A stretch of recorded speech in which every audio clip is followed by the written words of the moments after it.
Hello and welcome to episode 121 of In PS We Trust, a PlayStation podcast. My name's Davey, and joined with me, as always, is the king, Mr. Philip Hoy. A new king has been crowned. Because yes, that's right, listeners, viewers, I'm going to hold it on my head because it doesn't fit over my headphones. I am your new king. Bow down to the king. Bow down to the king. Bow down. Right, I'm going to take that straight off because it's super uncomfortable. But yeah, it always looks was, great. man. I'm the king. Yeah, it's fine. I've updated your title on the screen for us all, so we won't be, we won't forget it that you're the king. And of course, you can mention it for the next few episodes. And the loyal subject himself, Mr. Davis, welcome to the show. So I am here to serve my liege and, host. I'm just happy that it's gone. And, we were worried at the time. I'll be frank with the audience, and then we'll dive into the actual show. I promise. I won't derail you for too long. We were worried when we were editing the big quiz because obviously at the time we were completely mashed. So anytime we're talking about scores, we're never 100% that what we say as a score and who the winner is truth. And then when I was editing my quiz, it turned out there was a bit of a scuffle, a bit of a kerfuffle, if you will, where Phil had taken a point that was rightly Spence's.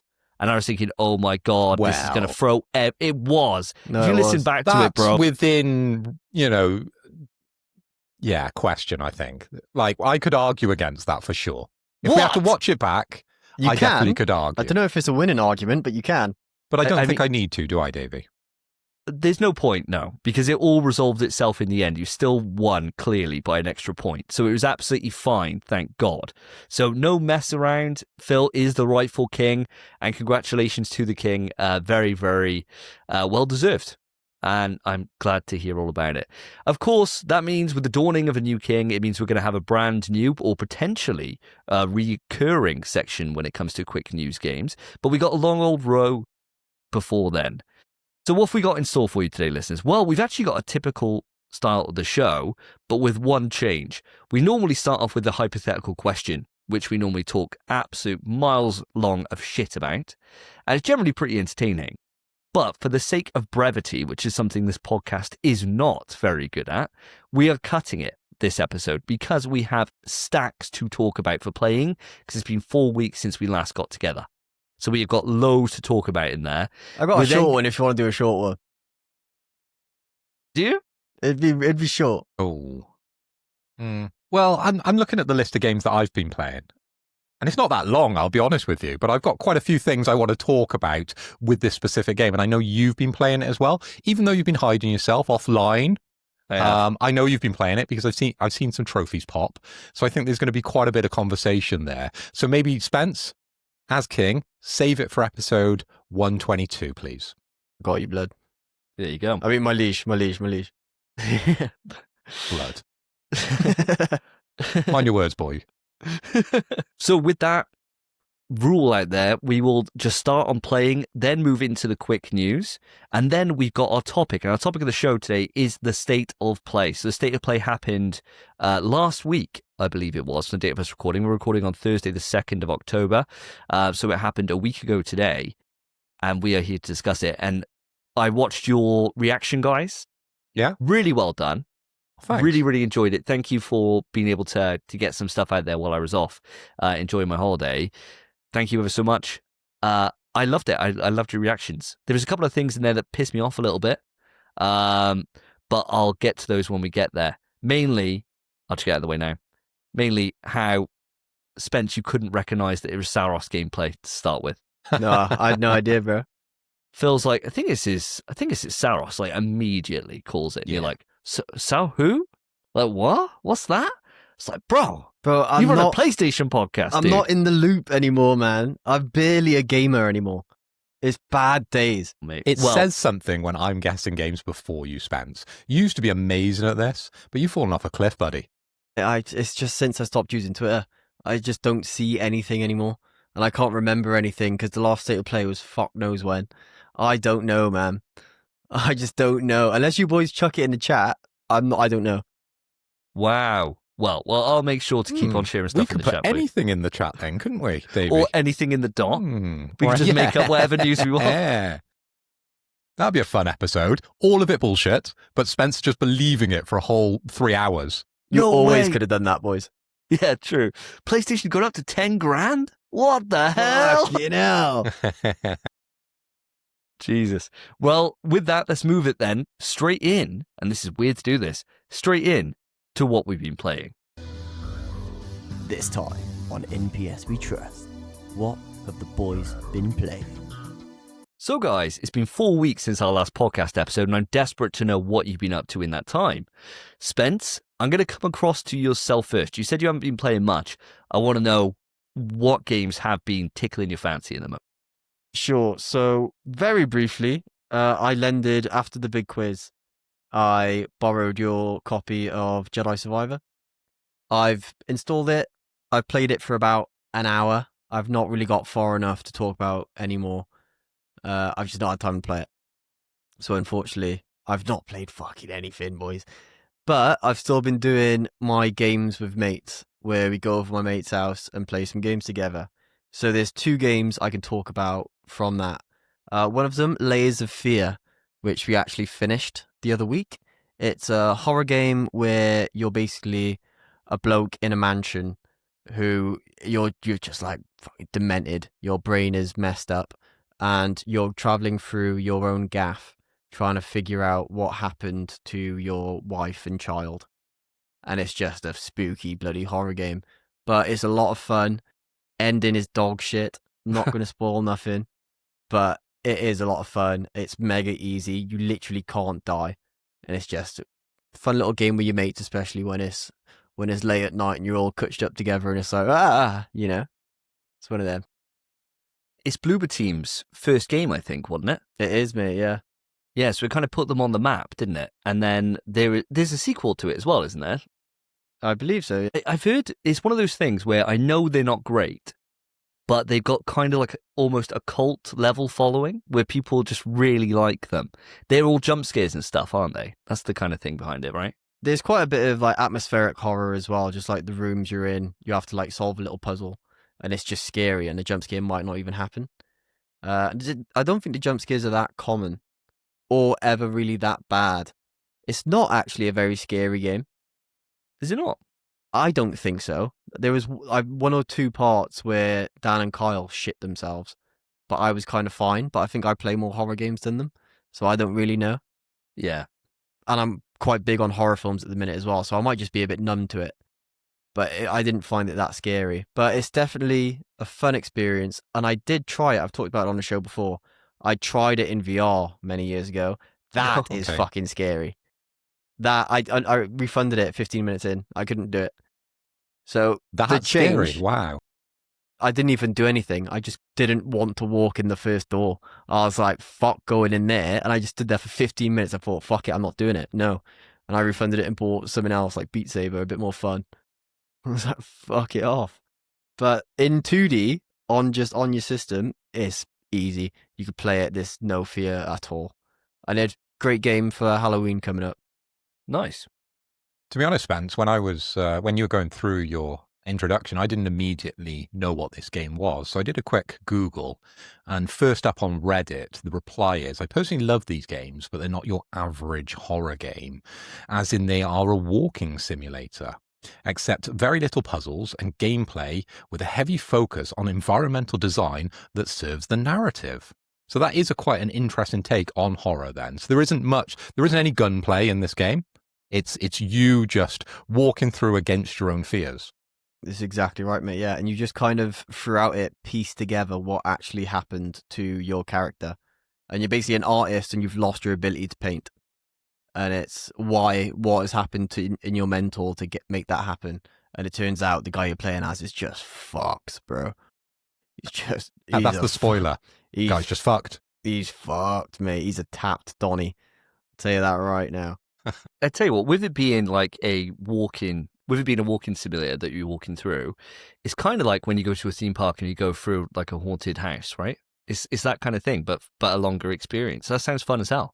It's exactly like that, actually. That's probably one of the best ways to put it. Yeah, it's basically a haunted house. Yeah, I might check that out. When I got time, which is something I definitely don't have at the moment. But yeah, if it's cheap enough on like PS Store or whatever, I might give that a go. That might be a nice little experience. I love a walking sim anyway. So combine that with horror, in for a good time. Yeah, it's only short as well. I think it only took us about 6 hours. Oh, nice. Oh, there you So- go.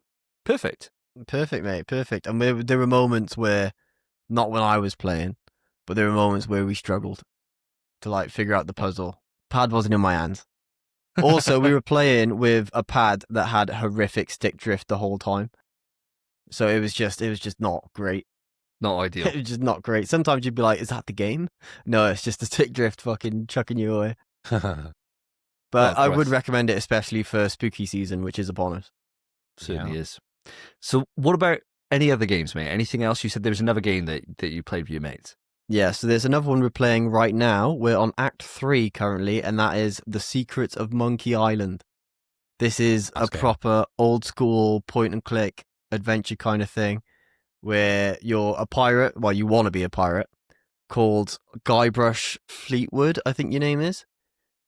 Or no, Guybrush Threepwood or something. And you go to a pub, chat to these 3 pirates, and they say, if you want to be a pirate, you need to do 3 things. You need to get this little statue treasure thing. You need to beat the sword master in a fight. And this one other thing you need to do.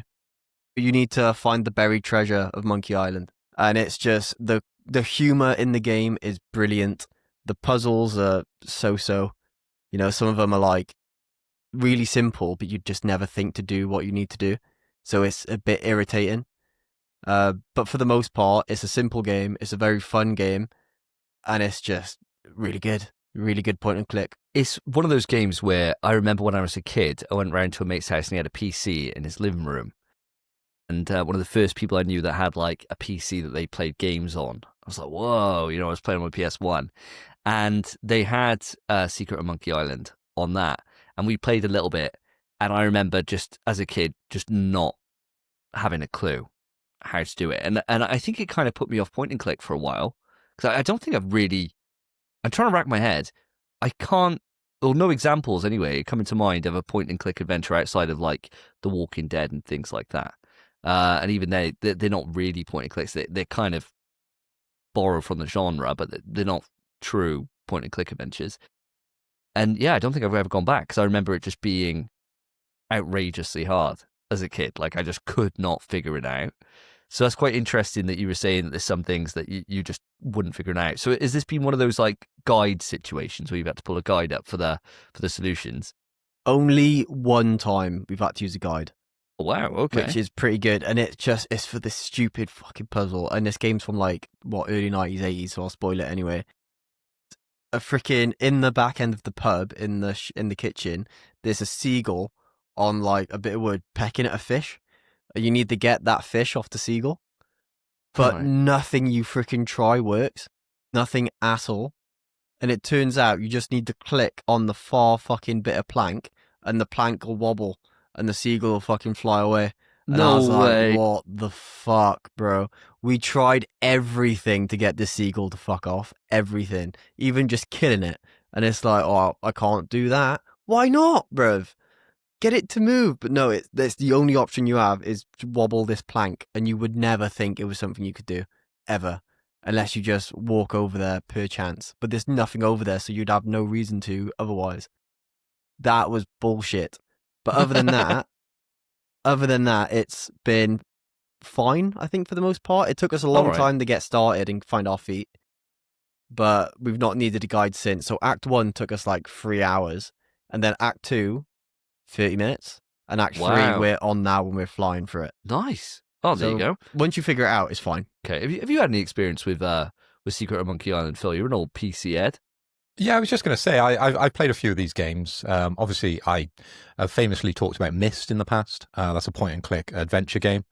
Big fan of Sam & Max on the PC. Oh, great game. But Spence, you're really showing your PC roots playing games like Monkey Island.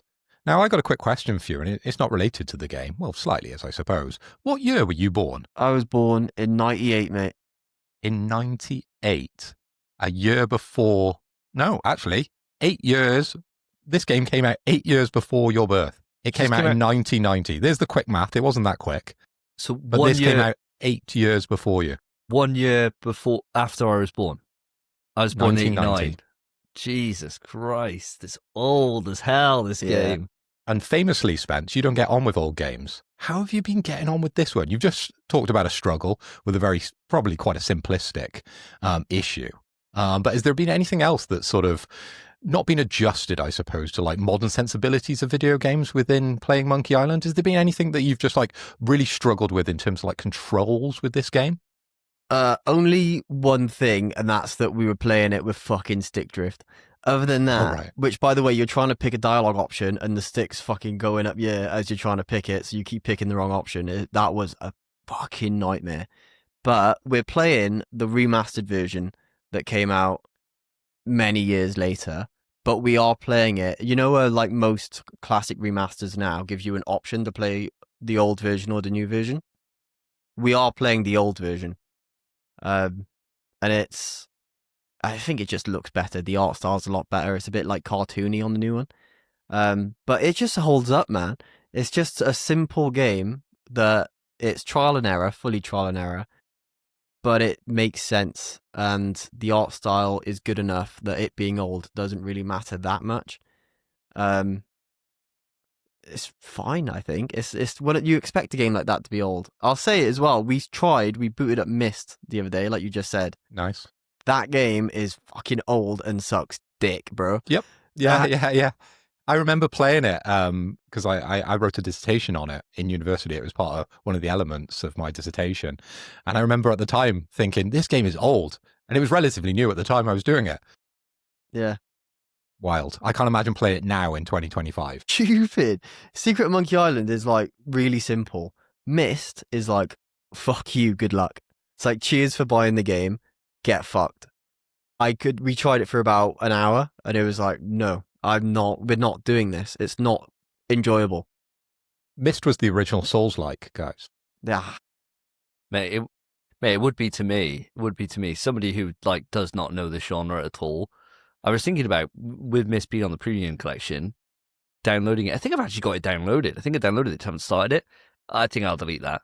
It's ass, bro. It's not even like, I can't even be like, it's just old and you'll enjoy it. It's ass. I don't know why people love it. It is ass. It's probably one of those things though that like, you know when you play a game and when you were a kid, you had just that one game that you'd have for like months or whatever. We'd have no option but to just try every single thing. And it's probably like a Stockholm Syndrome situation where you're just stuck with it and you end up fucking loving it, you know? And Davey, you just get good. You do just get good. Yeah, it's true. You just get smart. Get smart. Figure it out. But yeah, not for me, mate. I'll stay dumb. I'll stay dumb and play some shooters, bro. I'll just play COD like. Well, we'll leave your games there then, Spence. But Phil, we'll come across to yourself then. I know, and I'm sure the audience are as well. None of us are getting sick of the Death Stranding 2 updates. So where are you at now? What's been going on? Well, Davey, I am glad you asked. Look at the smile on my face. I can't wait to talk about Death Stranding because I've been playing a shit ton of this game. I've been playing 103 hours of this game so far. Wow. Jesus Lord. And Davey, I don't believe I'm anywhere close to the end. I'm at the bottom of the mountain. Okay. So I've overcome the biggest hurdle in the game ever, which of course is the data scientist. I've managed to 5-star that bitch. And it was the best moment I've ever experienced in gaming because it took forever to 5-star the data scientist. She's a I dick. kept going round and round and round in circles to the motherhood, to the mechanic, all the way back to the architect. I was going round in circles for hours trying to get that 5-star. I got the 5-star. The badge she gives you, but I mean, it is part of the trophy, which I think is on a 4%. I did have a look at that actually, to 5-star all the porters. So that's rewarding in itself. But actually, when I did it, I was like, oh, what a waste of time, man. She didn't give me anything. You know, some porters, when you get to a certain level, they give you something great. They give you a machine gun. They give you a grenade launcher. They give you a rocket pack. No.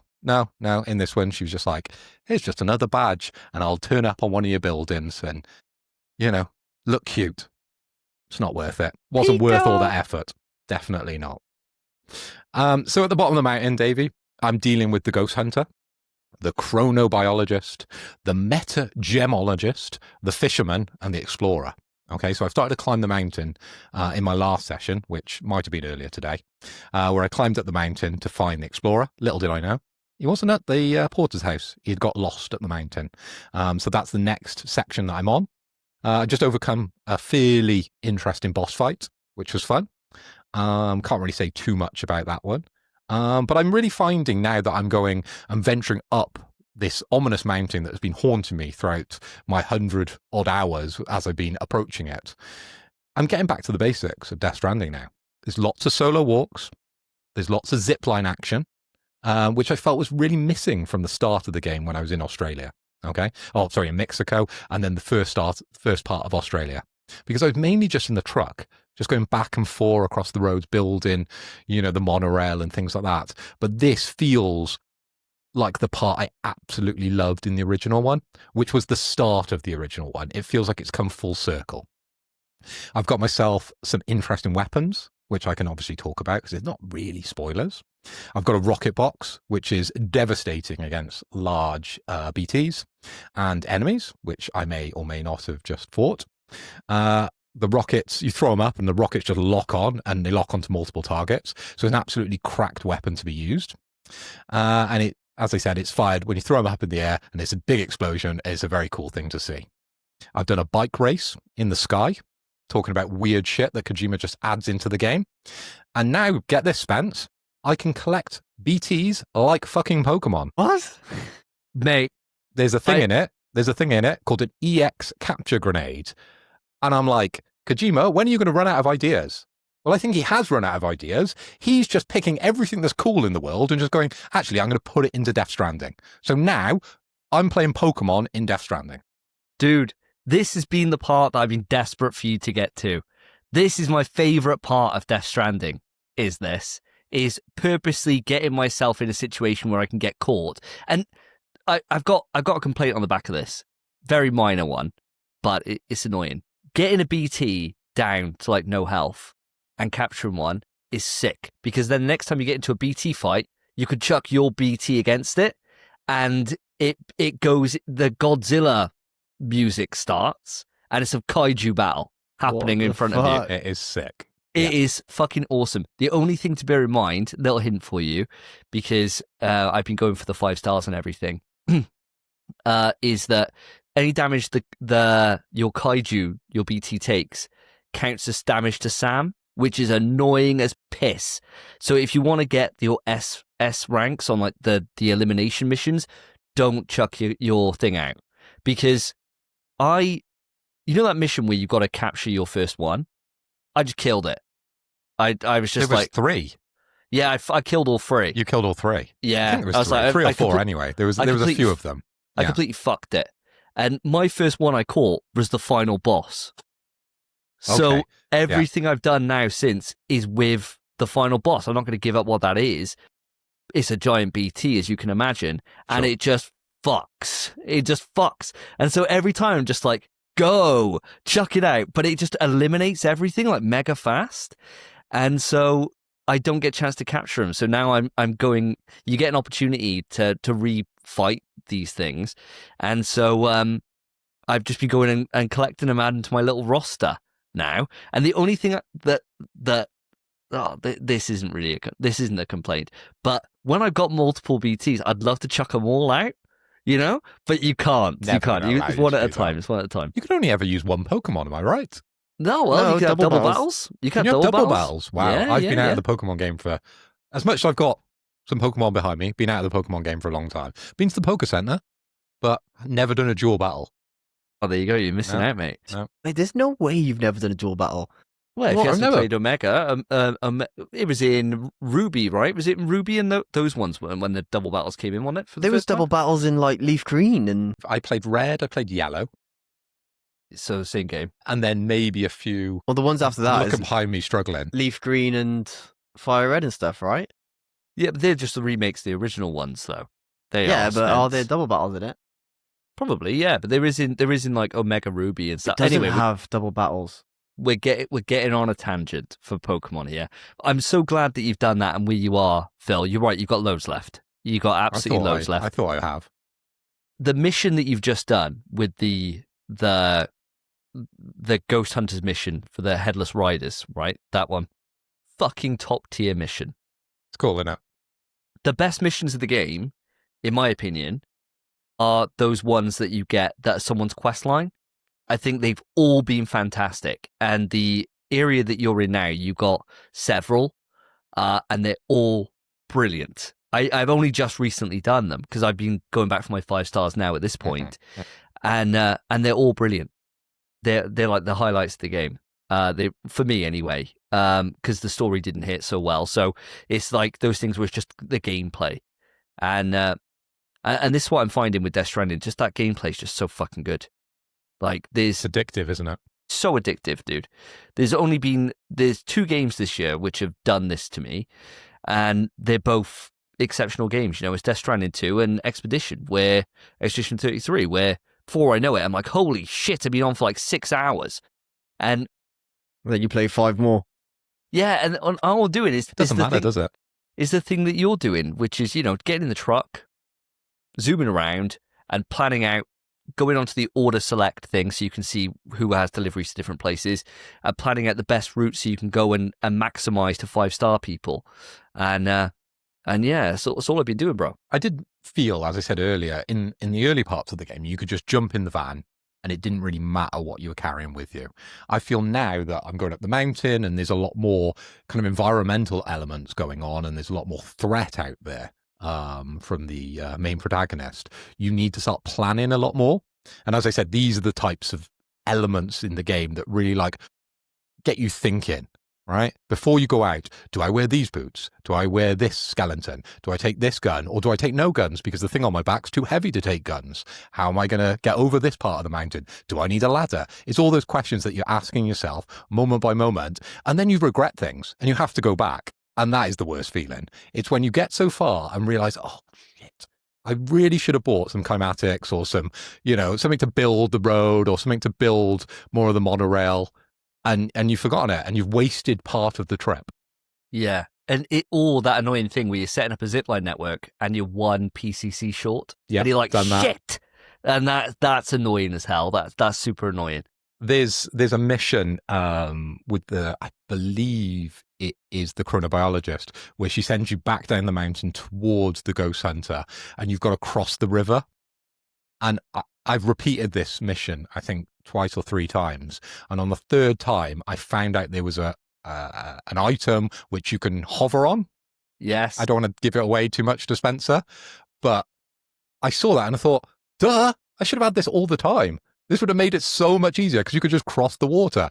On the first time I did it, I went all the way round to pick up the stuff and then went back round. The board is by far I my wonder favorite. what you're on about. Yeah, we can tell him he's never going to play it. I haven't played this game for years, yeah. It's a coffin board that rides on tar, and it's by far the coolest fucking way to get around, especially when you got everyone connected like my world is at the moment. You can just zip around everywhere, whereas when you're not on the current network, you can't use it. So, you know, if it's a black spot, you know, tough. You got to drag it behind you. It weighs a shit ton though. So, and you can't like put it in your bag or anything. So it means you've always got a choice between having that or having like a floating carrier behind you, which means you can carry more cargo. And that's the kind of trade-off. But you can put it in the van though. But as Davey said, it takes a lot of space. So it just depends on the mission. And that's what I'm talking about with planning your missions. Now I've got this wealth of options. And there's seriously some options in this game, Davey. It's like, and I'm sure there's more that I haven't uncovered. And probably as you 5-star, you'll get more and more of these items. It's just ridiculous.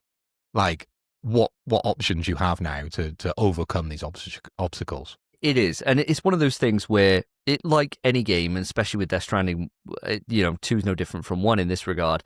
The longer you play it, the better stuff you get, the easier your life becomes, right? Like at this point in the game, stamina is never an issue for me. I'm never running out.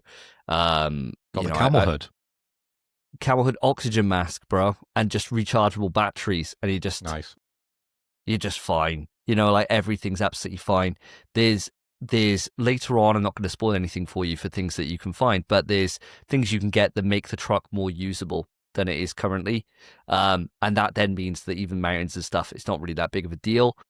But I agree with you in that my only complete zipline network is across the entire mountain. So I've got every single person and every single way down all connected by zip lines. And that's just an absolute godsend. Because there's nothing worse than when you're on your hoverboard, you're flying up over the mountain, you're like bombing it, and then you accidentally hit a lip and you fly and you're like, oh my God, oh my God, oh my God, oh my God. And you just land, it just explodes, all your cargo goes everywhere. You get a game over and you're just like, shit. It's just the worst feeling, dude. It's the worst. There's a worse one. There's a worse one. Way worse than that, right? You've got the truck fully loaded and you're just going to make a delivery. And the smallest, tiniest rock stops your vehicle dead, right? You know, like when you used to skate. Yeah, and a little and pebble. you're skating along, a little pebble just growls it and you fly off, right? This happens in Death Stranding too much. And then your cargo starts going beep, beep, beep, Oh, beep, it's the worst beep. feeling in the world. And then you go, when did I last save? Yeah. The worst. I had this thing. This happened to me last night when I was playing, where I was delivering explosive cargo. Don't know if you've done any of those yet. Yeah. But you've got to be ultra careful with it, Spence. And in my world, I've got every road bill, every monorail. It's quite easy for me to get around, right? So I had it in there, and it was no issue. And I was doing another delivery, which meant I had to go off my road for a second, go drop something off, get back on the road. And to get back on the road, it wasn't completely flat against the ground. Wasn't level, but I didn't know it looked flat. And I just hit the road after just doing this other delivery, and my entire truck just exploded. And I'm like, what the fuck? I was like, this is ridiculous. What the Seen a hell? clip of that? No, I didn't. But Mate, I'd love to have seen that. do you know, it was, I was just start, load, last save. I was like, fuck this fucking thing. And then next time I was like, so slow getting on that road, dude. I was like, please. And it was fine. It matters a lot, doesn't it? If you damage any of the items you're carrying, the amount of likes that you get from the preppers that you're delivering to dramatically decreases. So you got to be carrying the little spray to like repair them. But if you hear that noise, that beep beep beep, and they all start glowing red, honestly, go Just back, reload reload the save, or go into the cargo and have a look. And if it's 1%, you're like, oh thank God. 1% is fine. I think you get away with 1%. Don't you? Anything under 5, you're golden. So if it's like 4, you're then driving around at like a mile an hour, and you're just praying that there's no kangaroos jumping your way or something like that. The animal life just run in front of your car. Oh, Have you noticed all that? the time? Oh, dude. They constantly do. time. They see you come in and they hop towards you and you think, you're turning the other way. No, you just turn the other way and jump in front of my car. Yeah. And I kill you every time. It's just like real life, mate. Yeah. Lose 1,000 likes immediately. I had this thing the other day, right? This was annoying. I don't honestly know how it happened. I was using normal weapons. So, you know, they're all like, so you can't kill people with them. And I went into this base and I was just decimating everyone. And then all of a sudden, it was like 10,000 likes removed for killing someone. I was like, how did someone die? And I've killed people. It must have been that I must have shot him and he fell off the mountain or something. And it's like, come on, man. I didn't mean for that. I may have used a ghost blade. yeah. I've not understood that actually kills people. Oh, yeah. Because I didn't read all the information. And I just took it out and thought, hell, this looks cool. I'm going to see what happens. And then all the music changes, all the lighting changes, and then you feel mega guilty if you kill people in this game. Kojima's just got a way with like influencing you with like all these signals, and your brain is just like, oh my God, I shouldn't have done that. Yeah. I feel really bad for killing someone. The only good thing Genius. about killing them now is that you don't have to dispose of the body yourself. You could just leave it, and you'll dock the likes, but the local porters would do it for you. So that's nice. You know, I have taken it back before, though. Have you? Have you burnt someone? Have you? Yeah, I've I burnt haven't them a couple of anyone times. yet. Yeah. I just fucking leave them. Just leave Let them. 'em pop. The local porters would do it. Well, that's what that second seat in the van's for. I just never bother. I just can't be bothered. I just like, well, if it's done, I'll normally just reload the save. You know what we're talking about. I didn't mean to kill her. But no, man. I'm glad to hear you are. You got so many exciting things coming your way. Before we move on, obviously we've talked about this quite a lot. Spence, I've been doing your job. I've been bug hunting. Oh, yeah. there's been quite a lot of bugs in this game, I found. There's quite a lot of times I'll turn up to preppers and I've got no cargo for them, and cargo mysteriously appears and I can drop it off. That's happened multiple times. Wow. I've used the monorail and then got to my destination and then the items have disappeared. Holy shit, really? If you're wearing the pizza hat, right, and then you put the camel hood on, you go into go into the Magellan and you come back out, the camel hood disappears and then you've got to re-put it on. There's quite a few things that have been ticking at me a little bit in terms of bugs with Death Stranding 2. I never noticed anyone in Death Stranding 1 or Director's Cut, none that spring to mind. But in this one, there's been multiple occasions where I thought, is that actually a bug? Or have I just done something wrong? But things have kept happening and I'm starting to question it more and more, like why these things are happening. Wow, I'll be on the lookout, because from my memory, apart from hitting things that definitely shouldn't make my car explode and it just exploding randomly, apart from that, I can't think of anything I've had go wrong. Not even like a crash. Nothing. It's been flawless. But I'll keep an eye out for that, because I think I've got 9 preppers left to go before I've 5-starred everyone. So I've nearly done all of Australia. I've got, I actually, I might have a bit more than that. I've got everyone in Australia either at 4.5 or 4 and a little bit, just before it goes 5. So I've got everyone in Australia on that, but I've done none of Mexico. So Mexico. I did them before I traveled to Australia. Yeah, so I got all of Mexico to go, which I'm not looking forward to going back to be honest. The Boca. Yeah. He's a cool character. So we'll see what they have to offer. But yeah, I'm 93 hours into the game at the moment, and I want to I listened back to what we said on the last podcast episode, and I'd just come off from completing the story, so I was a bit disappointed in that. But I want to just, for the record, put it out there, this is a solid 9 out of 10. Just nowhere near in the 8.5 category. Like I was saying, it was the 8.5s, maybe a 9. But no, the gameplay's too good for it to be any less than a 9. The gameplay's fucking perfection. It's just that the story doesn't hit, but all the side characters' quests, which I've been doing now, bumping that right up. So it's kind of saving it for me a little bit, because I just didn't vibe with the story overall, but the individual characters and the porters that you're meeting are bumping it up for me. And I think it does that a lot better than DS1 does, where DS1 was literally everyone's just always fucking dropping shit off. And if they got a quest, it's retrieve my missing cargo, which is down some random fucking gully. And you're like, brilliant. Yeah, cheers, Jeff. Because you go deliver to fucking... Yeah, Keely's in it. Jeff Keely. Yeah, he is, yeah. And that's one of his things. Find my missing cargo. It's just dropped randomly down this gullet. All right, cheers, mate. Whereas here, they're actual things that you do to be able to progress the quest, and it feels more completed in that way. It does feel more meaningful. So I want to just, for the record, I'm giving it a solid 9 out of 10. That's Are not you gonna stepping change now. back on saying that I'm categorically playing one of my favourite games of all time wrong? No, Because that's you something you definitely are. said. Yeah, you still definitely- think the way you're playing it is better? Yeah, 100%. Yeah, Of course you would. I'm 10 hours less than you, and I've done loads more. So yeah, 100%. 100%. Yeah, but look at the smile on this little face. I'm fucking loving it, Loving mate. it. I was going to ask Phil, I was going to say, is this your most played game on the PS5? Yeah, it would be. Yeah, Yeah, I I was would going say to say, so. I think it Yeah. is. And you're still loving it, mate. That is class. it's incredible. I'm looking forward to playing it again. Unfortunately, I'm in the office tomorrow, so I won't get any game time tomorrow. But over the weekend, got quite a lot of time to myself. Laura's very busy, so Death Stranding time. Hopefully, I'll get to the end before the Hell next yeah. episode, Hell and then we yeah, can mate. actually talk about that story that is a bit of a nickel for you. 100%. We'll do a spoiler cast. I really want to talk about it. So I Sounds good. really do. Just a no holds barred discussion would be lovely to cap it off after this mammoth time on Death Stranding 2. Because I think, by the time, when did it come out?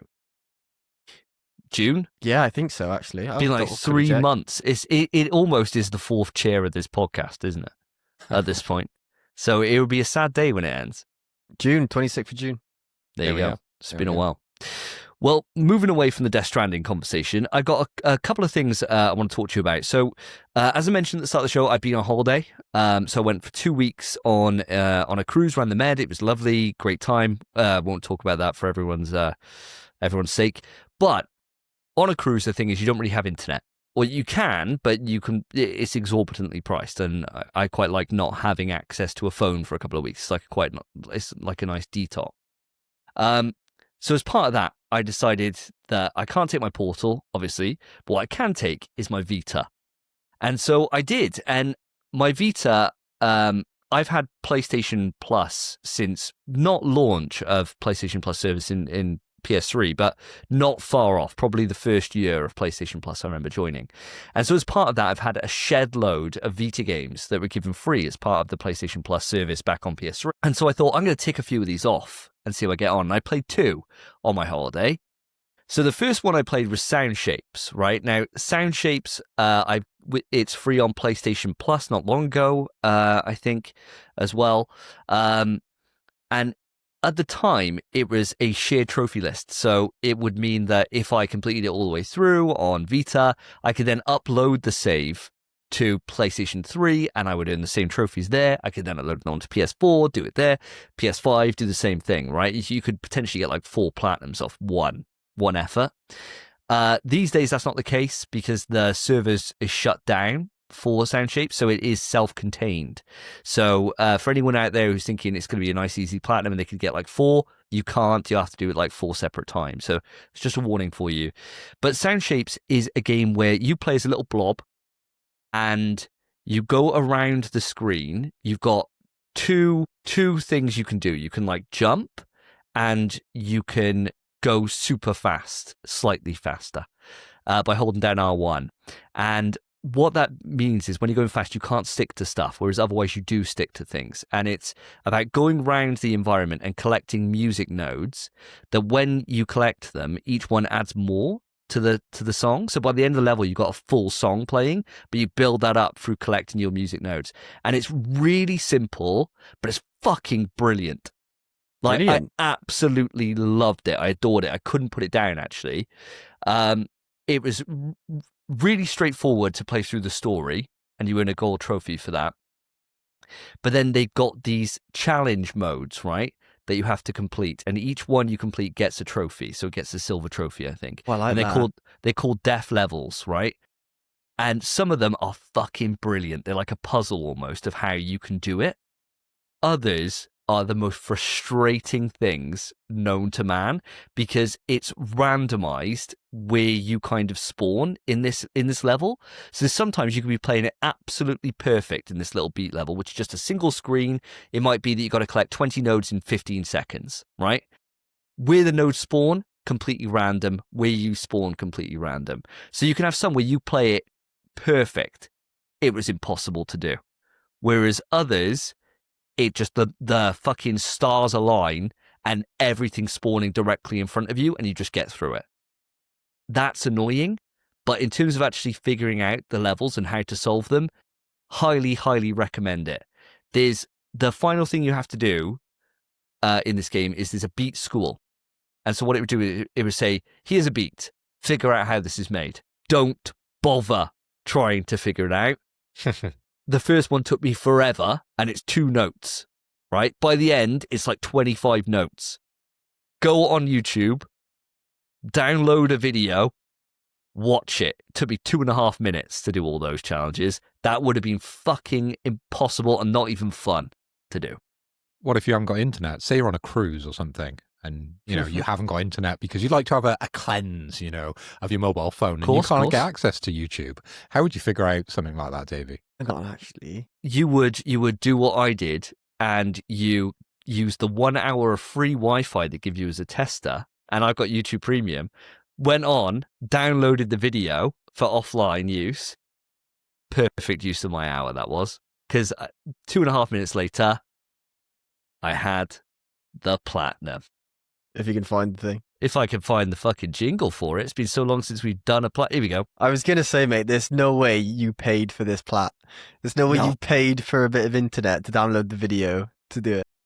No, I would have, worst case scenario, I would have taken it on, I would have taken Well, I would have waited till I got to the next port. Yeah, Yeah, and just just gone to like Wi-Fi a at a restaurant bar. with free Wi-Fi. Yeah, exactly right. Yeah, so I wasn't ever going to be fucked for this, but you don't need a guide for anything else. It's really, really just enjoyable to figure it out yourself, and that's it. That beat school mode, though, honest to God, if anyone goes back for this, don't do it yourself. How It's long did not it worth take you, mate? How long was it? I think it took me probably about 3 hours, maybe 4, something like that. That's nice. You could probably do it quicker if you get better luck on the death challenges. on the death challenges. It may top level 6 hours, I would say, right, for this platty. If you're doing the beat school stuff, probably 20, maybe 25. Honest, it's solid. Hell. I'm not underestimating it. They're absolutely rock hard. Crazy. Yeah. But I looked after, when I got home, I could sync up my trophy data and it'd tell you how rare they were. So when I got home, it's like a 25%. Yeah, I thought it would be. A lot of that is probably where somebody's done it on PS3, downloaded their Vita version, done it that way, right? And that's bumped up the amount of percentage points. But these days you can't get away with that gimmick. So it's just 1 platinum for that. But really, really good. I would highly recommend anybody who's got Vita out there or PlayStation 3, PS4, PS5, give it a go. Really, I've never played anything like it before. It was really, really fun. I really enjoyed it. High recommendation from me. And then I played another game on my Vita. And this one I've had on my list for a long time. It's called Severed. Right, so this is done by, I think it's Drinkbox who do it. You might want to check me on that one. I'm doing that off the dome. It is. But they're the guys who made Guacamelee. So they made Guacamelee 1, then I think they made this, then I think they made Guacamelee 2, but I could be wrong in that order. Severed is absolutely incredible. It is a dungeon crawler game. So it's first person. You don't move around. You move around like as if you're playing VR. In that you press up, it moves to the next screen up. You press right, it moves to the next screen right. The combat is all on the front screen of the Vita. It's all touch. And the way it works is by cutting. So you'll have an enemy, right? You've got, if you do a small stroke, it's a small hit. So you could go like, and that'd be like 20 hits, right? Or you could do bigger ones and they do like double damage. But obviously you can't do as many of them because you can't swipe as fast, right? And then what will happen is that you'll have enemies that will either be like shielded around them or something like that. And you gradually, as you progress through the story, you gain more abilities to be able to combat things. And it gets really stressful because you might have like 6 enemies all around you and they've all got a bar which fills up before they attack. And before they attack, you can then parry them by swiping in the direction that they were coming down with their fist. So you can then just parry that, which opens them up for an attack. So it's then managing all these different bars, which are going to go up to be attacked, for you to parry and get a riposte and get the attack in. And it's fucking brilliant. It is so good. I've never played anything like it, and I was addicted to it. I played the entire thing through, no guides, no videos, nothing like that. Did every single thing this game had to offer. It took me about 6 to 8 hours. And I adored it, and I've earned the platinum trophy. Well done, mate. Have you ever played Fruit Ninja? I was going to say, mate, it's just Fruit Ninja, innit? It sounds a lot like Fruit Ninja, I'll have to be honest. Slightly more complex, and obviously on the Vita rather than your mobile phone, but it sounds quite a lot like Fruit Ninja. It is like Fruit Ninja, yeah. It is actually, the combat system's like a adult version of Fruit Ninja, in that instead of Fruit just Ninja's quite loads of... hard, mate. It's not a kid's game. Oh yeah, Don't sweat. Don't Fruit Ninja, like. No, of course. I'm not meaning to diminish anyone's today. Yeah, not meaning to diminish anyone's accomplishments on Fruit Ninja. But whereas Fruit Ninja is just the amount of things that are coming your way, this is more. It's more tactical than that, and you got abilities that you can use to freeze people or to inflict extra damage, and it's all just managing your resources that you have to defeat the challenge that the enemy's opposing for you to be able to move on. And when you die, which I died loads of times, especially towards the end, is you're saved directly before that fight. So you can just walk forward and try it again. And it's like Clear Obscure. It's just brilliant, mate. Honest to God, anyone who's got a Vita, it's only on Vita this. You cannot play it anywhere else, as far as I'm aware. Anyone who's got a Vita have to play it. It is that simple. It is brilliant. It is. I got no complaints with it. Is it the type of game, right, where you think, I've got 2 hands, but what if I had 4 hands, and you get your partner or your son to swipe as well, so you can get extra swipes in. Because I'm sure I've definitely done this on Fruit Ninja. I'm sure it would work, yeah, because there is a boss that I was stuck on, right? And I had a time limit to be able to defeat him. And it wasn't a boss, it was like an enemy and 2 other enemies around him. And the puzzle there was figuring out how I take out all 3 before my time limit expires. It's very short, it's like 90 seconds. And when I was on the final push for that to go down, I put the Vita on the bed. I was 2-handed it, bro. Just to try and just get those last like quick slices in to get me through the list. So you definitely could do that. The only thing with like spamming something like that is that a lot of the enemies, when it comes to them attacking you and stuff, You'll miss the you've parry. got to be precise. Yeah. And there's certain things where it's precision hits in certain places. And there's this cool thing that every single enemy you kill, it then will they'll raise up slightly, and then it will have different parts in their body for you to cut, and those are your resources to upgrade. So how quickly you can then do it might be a swipe this way, swipe this way, swipe this way, swipe this way. You'd be like, shh. And at the start, I was missing every single one. I was like, fuck me, I'm so shit at this. By the end, dude, you're like an absolute star on that thing. It's honestly highly, highly, highly recommended. I can't stress it enough. It's brilliant. It's brilliant. It really, really is. But that's enough of my Vita. I got one final thing to talk about, and then we'll move on to something we've all played together, and that is Chronos. So I am 3 hours into Chronos, so not too far, but I've done enough to see what the game is. And Chronos, for those who don't know, is the new game by Bloober Team, as mentioned earlier in the show, with Layers of Fear. It's a survival horror, and you play as a traveler who has been sent on this mission, kind of backing time to, I don't even know what at this point. I'd just be sent back, and I'm on a mission, right? And I'm following in the footsteps of other travelers that have come before me and finding their audio logs and things like that. But I don't know any more than that. I love this game. I fucking love it. It is, the complaints I'm seeing online are that it's too hard, that it's too punishing, that its resources are too limited. Get fucking good. That's all I'm going to say. The complaints are basically people complaining about the genre. And I don't get it. Yeah. They're saying, oh, why do I have to backtrack to the save room all the time to get something else out of my inventory that I didn't have? It's like, excuse me, that's a fucking genre. That's what you should be doing. They don't do enough of it anymore. Play RE0. Oh, dude, play any original. Oh, yeah. RE0 has the most backtracking ever in a game. That hook, bro. That hook that you have to go. The hook crank shot is Oh that you have to go all the way back. God. And then you forget things and you've got limited inventory. It's all those things you're talking about with Chronos. Chronos does it very, very well in that you have, I think to start with, you got 6 slots or maybe 4 slots, and they go so fast. And I'm not gonna lie, I've been blasting through it, right? Like, no problem, because it's old school survival horror. It does nothing new here, but it does all the old stuff very, very well. And that's the way I put it. There's one caveat to that, which I'll bring up in a moment. I was blasting through it. My first 2.5 hours, enemies would come up, and my first enemy gave me a fucking kick in. And after that, never struggled again, because I figured out how the combat works, like what you do. First thing I did was went up, shot it a few times. Bullets didn't seem to do an awful lot. And I was like, maybe it's melee. Maybe I can go and beat the fuck out of him. No, that's not the option. Your weapons charge. So you have a huge benefit to creating a bit of space, and you can't move very fast, and charging and getting those bullets off and making your bullets count, because you might only have 4 or 5 bullets. That's it. So if you fuck a shot, it's devastating. It's absolutely devastating if you fuck a shot.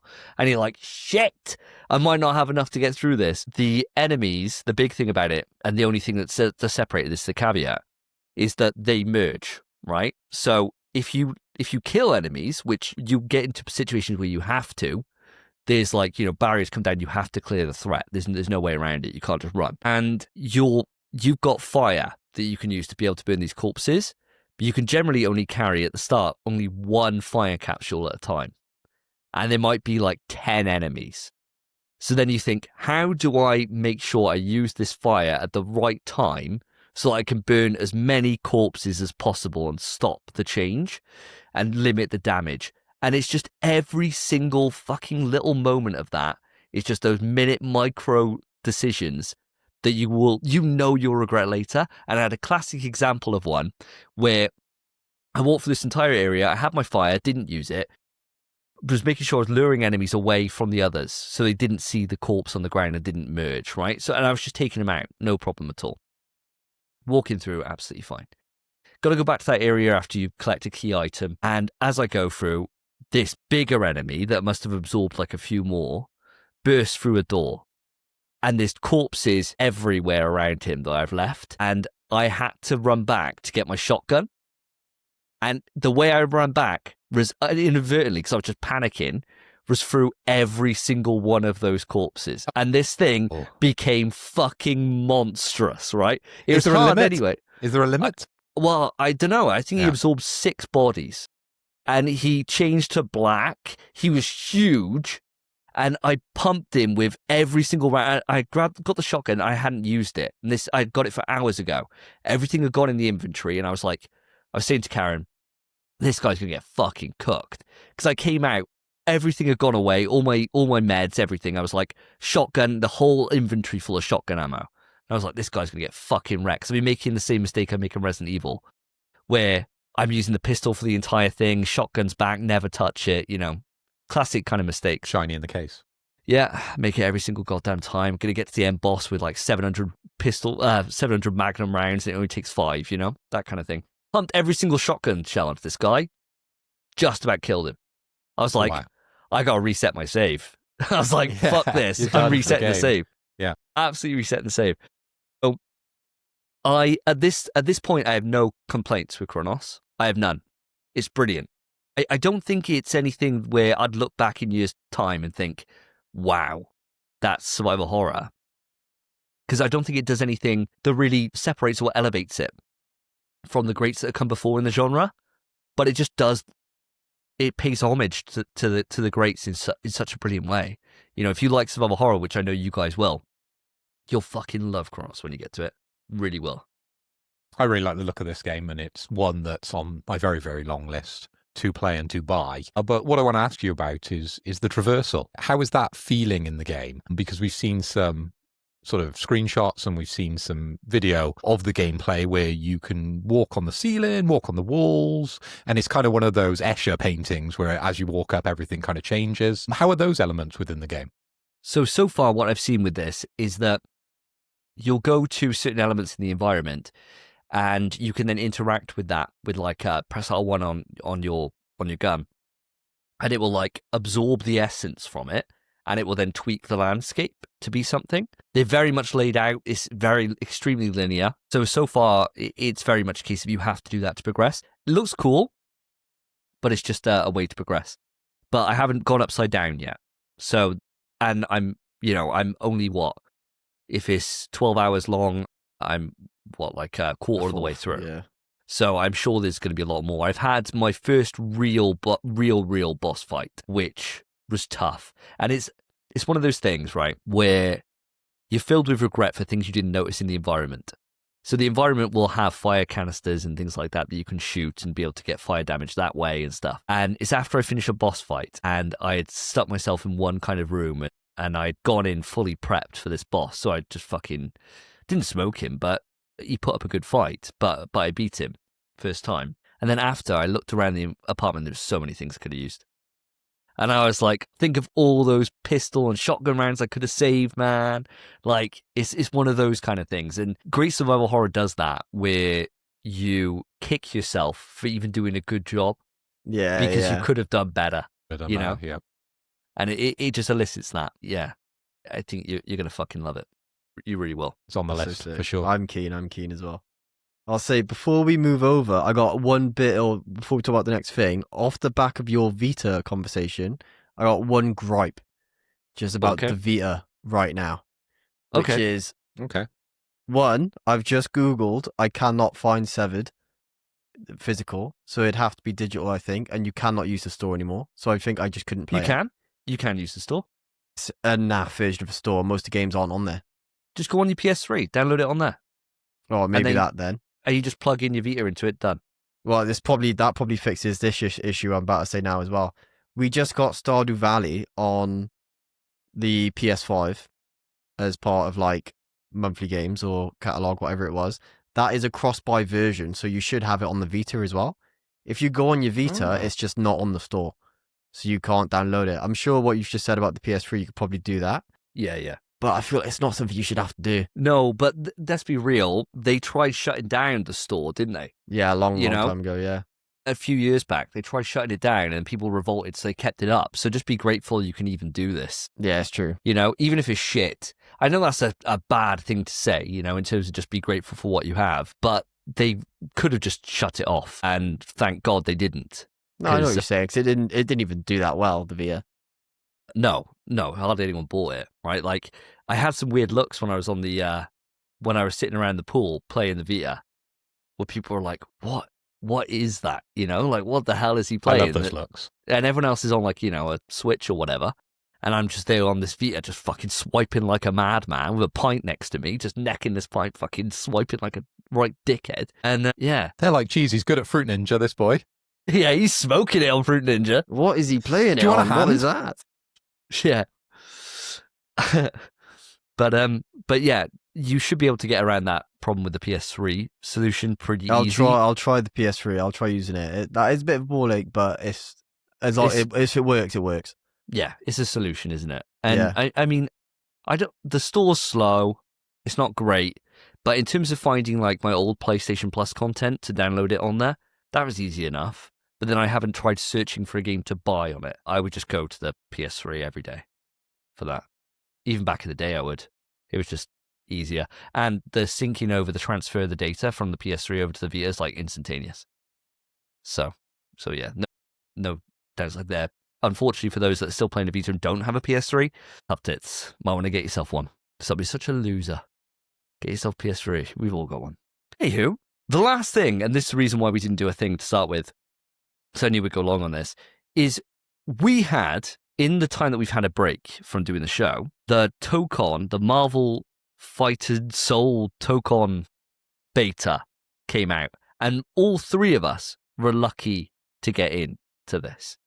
Now, I know we've all played it for different times, and I'm sure we've all had different experiences, kind of, except for myself and actually, me and Spence probably had the same experience, and Phil, you've had a very different one, I'm sure. I want to know your thoughts on it. Now, Spence, I'm going to come to you first.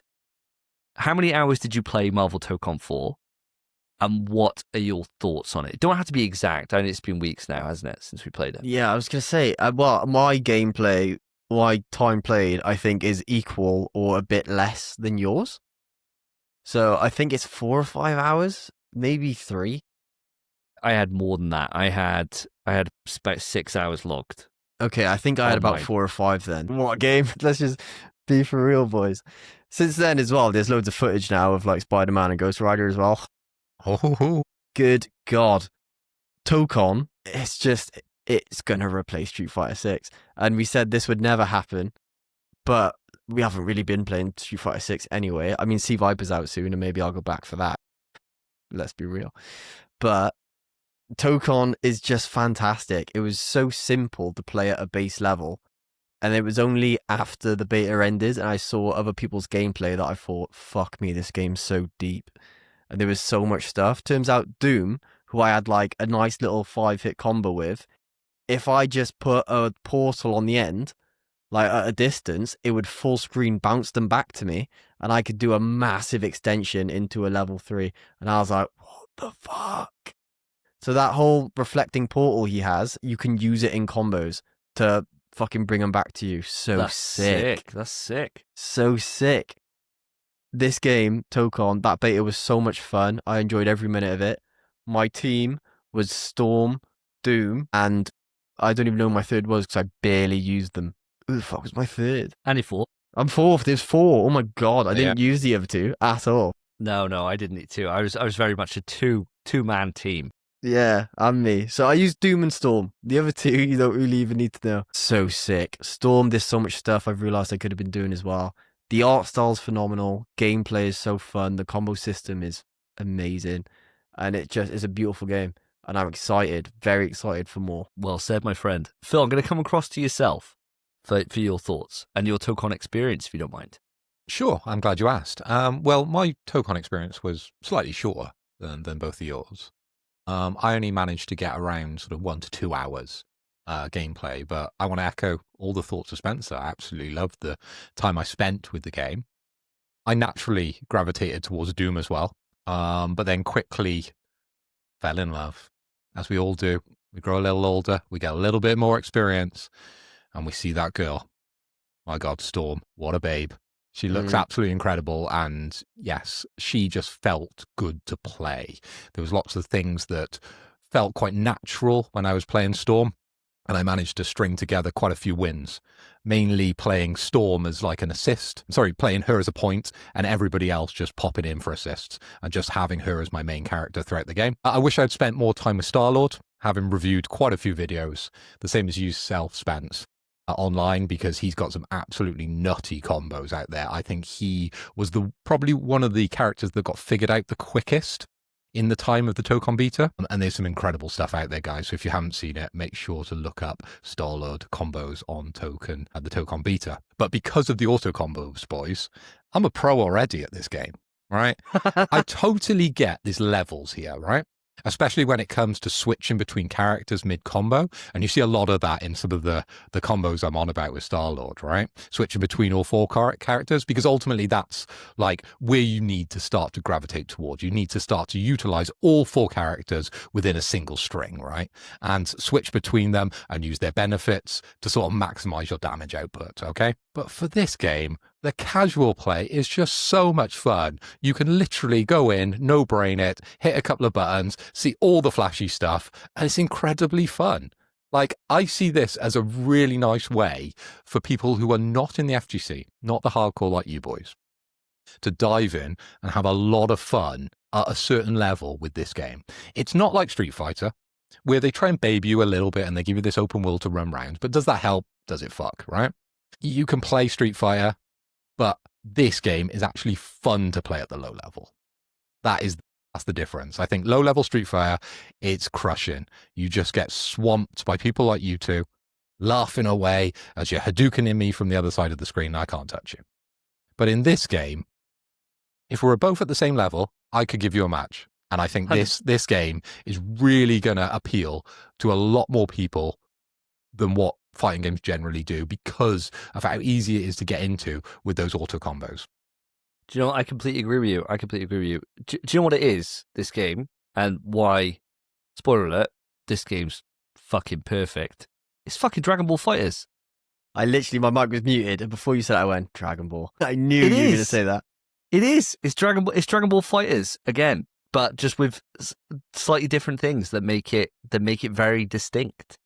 But in terms of the muscle memory, I felt very quickly that I had a competent grasp on it.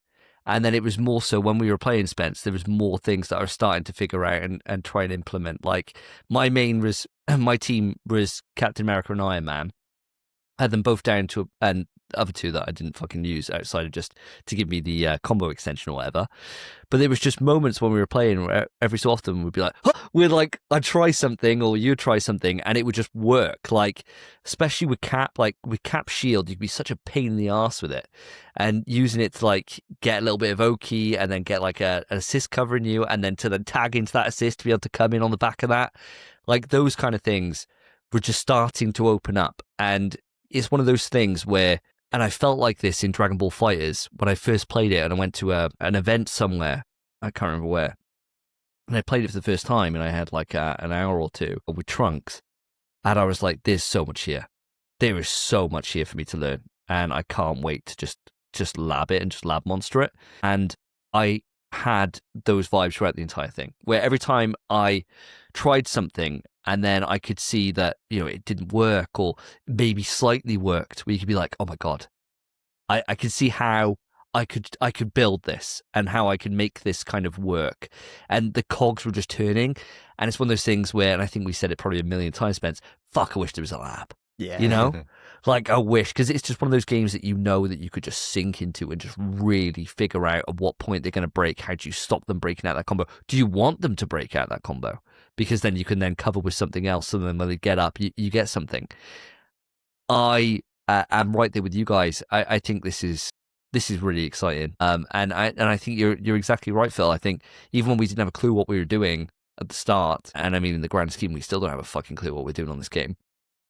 But those first couple of matches, things just look cool. And it's fun to press buttons. And that goes a long way. And Dragon Ball FighterZ is exactly the same. You know, you just press square and you auto combo in that game. And you get some fucking cool shit on the end of it and you get super. And it's great. Is it optimal? No. Is it fuck? It's probably the worst thing you could do in that game. But there's scenarios where even at like top level Dragon Ball Fighters, where that auto combo will sort you out.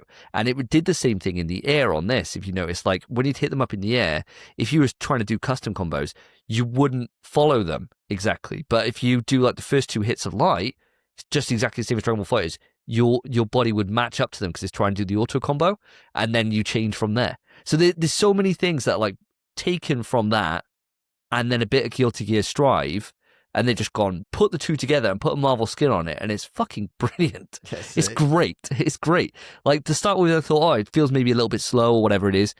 Nah, it's fine. It is absolutely fine. Like you get the hang of it, and like the jump movements and the jump attacks and stuff. There's just so much here. And I cannot wait to get my hands on Spidey. Because seeing the gameplay for him, he looks annoying as piss. Yeah. And that's definitely my kind of character, someone that just piss people off. So I can't wait to have a go with him, let alone for the other announcements that are coming up. Because, spoiler alert for later in the State of Play, we didn't get any Tokon, which I was quite surprised about. I thought we would. Yeah. But hey, there's a lot more of the year left to go. And we got bets on it as well, haven't we? We certainly do. So we'll see if any of these characters come up. But Jesus Christ, I am so excited. And I really hope for those that didn't get a chance to get into the open beta, into the closed beta, because it was difficult to start with, and then it did gradually open up to more and more people. When the opportunity comes for you to get back into the beta for this on like an open beta, take it, even if you're not in the FGC, because as Phil said, and he said it so perfectly, there's something here, I think. For anyone at any level, I think you would have a base level of fun with it, and that's all you need. I think that's what a game is for, right? Like you don't have to sweat it. You just get in there and mash buttons up there with your mum or your dad or your brother, sister, whatever it is, right? And you'll have a good time. You walk away from it that you've had fun with it, and when you play against like your parents, right, back in the day, and then they're button bashing, and then suddenly an Hadouken comes out, and then the whole room is stunned. They're like, oh, how'd you do that? You're obviously pro. I don't feel like that happens in Tokon because everyone just looks good.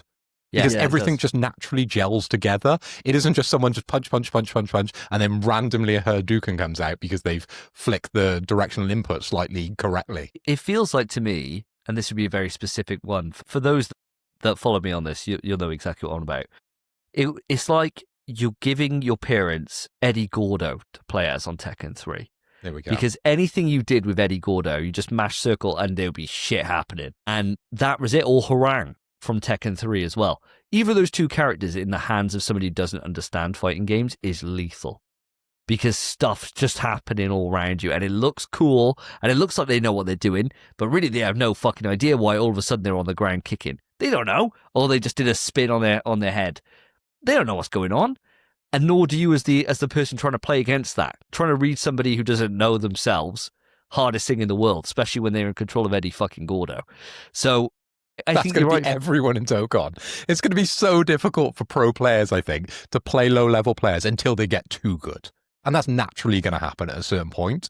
But I think there's always going to be shit people in this game, as there always is in most fighting games. Every fighting game, yeah. You're going to be able to have fun and it'll look great. So, yeah, got to try it for these people. It'll look cool regardless. Yeah. Even if they will get absolutely bodied. But it will at least look cool when they pull off one stage transition and get a super on the end of it, which they inevitably will at some point. So, yeah, I think the only issue is it's going to look cool, but the second they do fight a pro player, they're never touching that game again.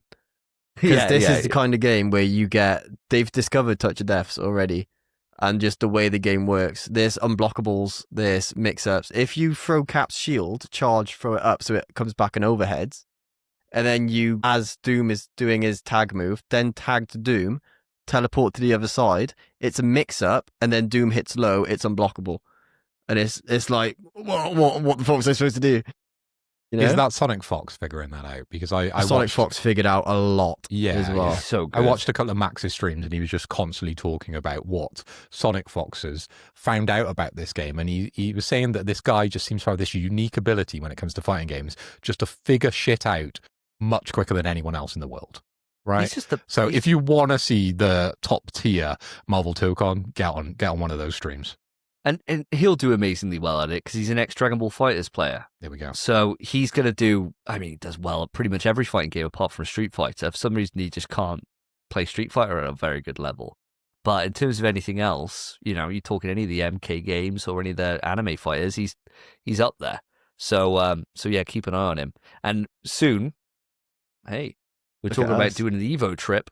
We'll be over there. We'll give him the fucking hands. I'll pull his tail off.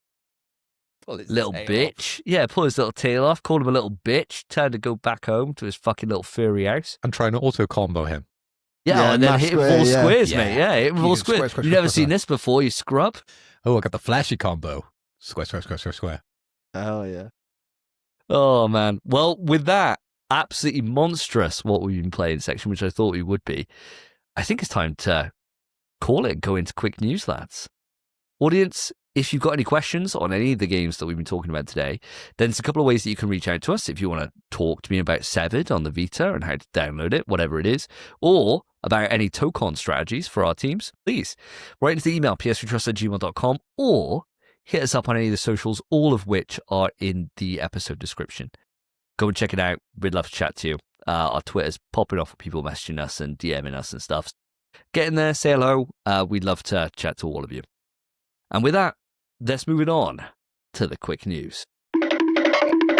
Quick news. Quick news, listeners and viewers. Welcome to Quick News. And it's going to be a new Quick News because I've got a new stipulation to run through because, of course, I am king. And I won't mention that for the first 3 episodes. Every single opportunity I get, of course I will. So the stipulation for this Quick News is going to be, and listen for Spencer's groan, impressions Is that it? and quotes from video games. Okay? So we're going to be guessing at the end, right? And they can't be too obvious. So you've got to do your impression or quote from a video game. Okay. And then at the end, we'll have a go at guessing them and you'll have to redo them. Okay. So do your impression or quote, then read your quick news and we'll cycle through and then have some fun at the end. Shall we, guys?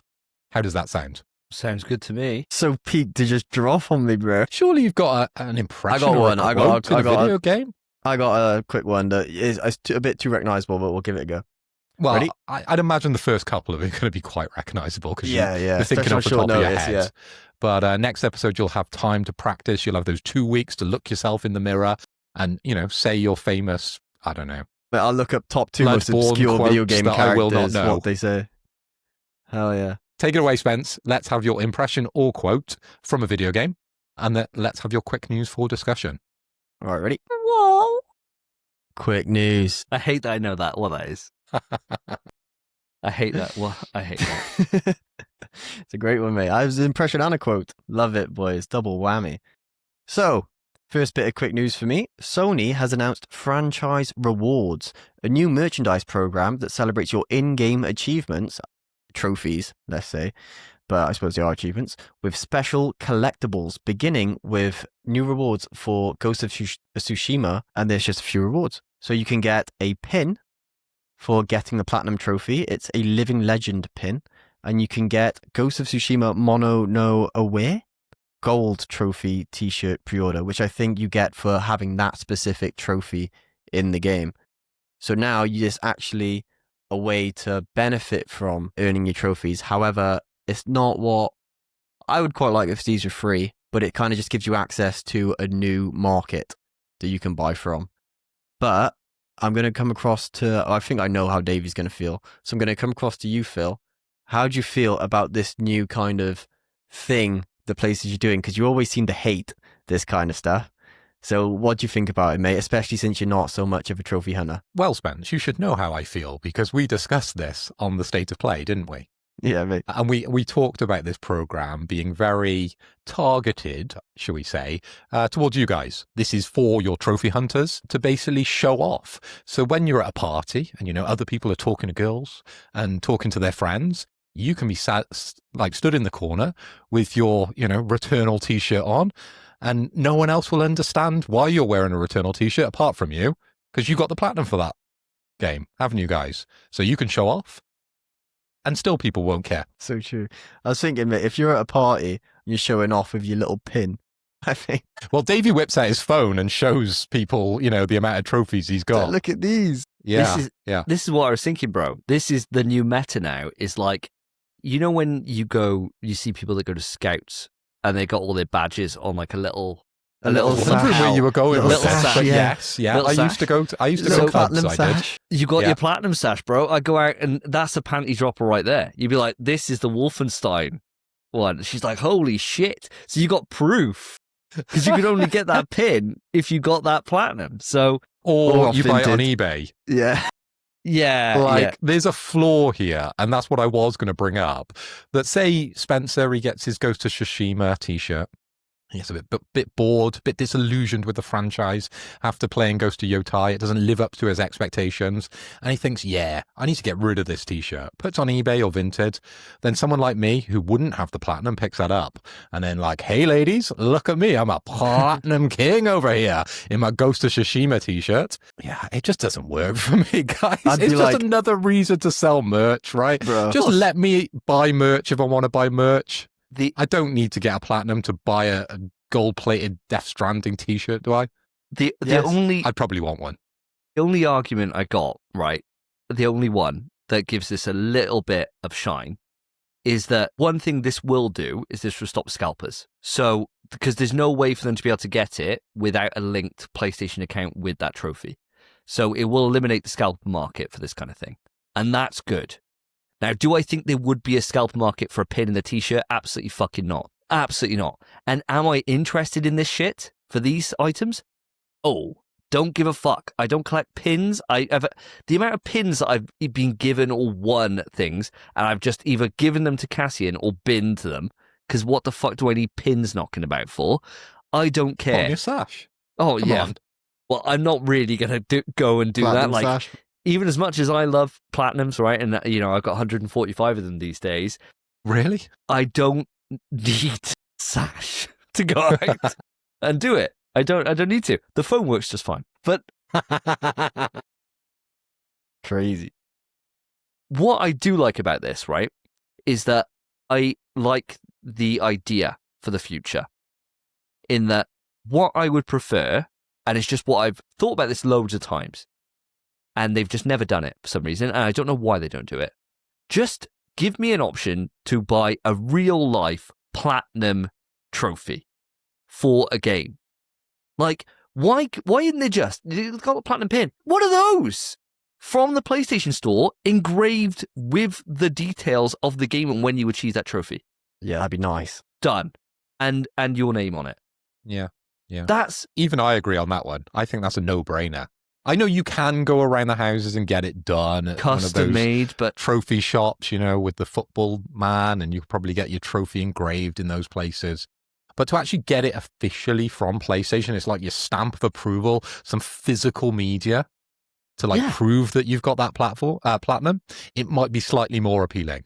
Not enough for me, but it would be slightly appealing for you guys. And it's not even to prove you got the platinum. It's just like for a game that you fucking adore, right? Like when you finally achieve the Death Stranding 2 platinum, when you do get there, and you had the option to be able to have that, and it comes through in its own little Death Stranding case or whatever, in its own thing there. Why not? Like that's a proper premium collectible that you could have that only X amount of people will have. And granted, the thing is with these, and what I do like about this is that it's by a certain time. So they are, to that extent, there is going to be a limited number of them, right? And I do quite like that. I just think, for a starter, The t-shirt's quite nice. I don't mind the t-shirt. Actually, I think $30 or whatever is actually really reasonable for what looks like quite a nice t-shirt. So that might be something I might just buy, because I got quite a few Ghost of Tsushima t-shirts. So, if I love Ghost of Yotei, why not? I think this is just a good idea as a starter. Not enough there for me to be like rushing out and wanting to buy it. But if they were to expand it and you get to like Saros next year and it's got like some fucking cool ass merch that you can't get anywhere else that is tied to the trophies, that's fucking cool. Like, I'll be happy with that. Like, I will be happy with that. But right now, with this current selection of a pin, which I don't give a shit about, and a t-shirt, which is, admittedly quite a nice t-shirt, it's not enough for me to be like excited about it, I love how you're talking yourself into buying that t-shirt Yeah, mid-sentence. yeah, You're like, I don't air. like the pin, but that t-shirt, it actually looks all right, actually. I could like probably it. see myself wearing that. It wouldn't be, like, because I got a gold trophy. It's a nice t-shirt to have, Who's going to show off over a gold? I wish it wasn't a pin, though, dude. I wish it was something else. The platinum for the reward play. is naff. Yeah. Shit, yeah. But It should people be love what I'd pins, love, though. bro.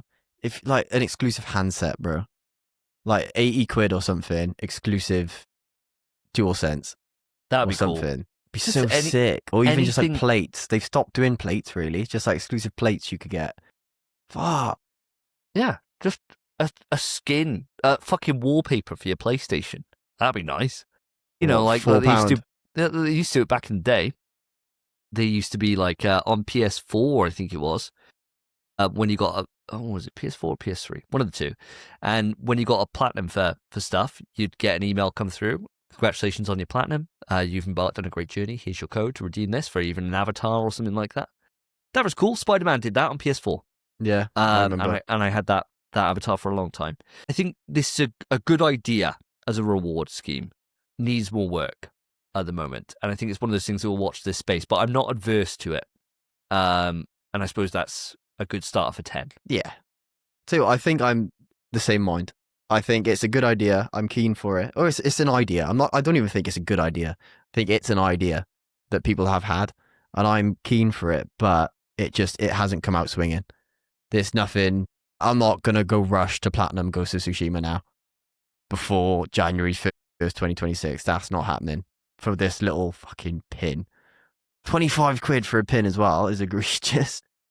It just needs to be done in a smart way.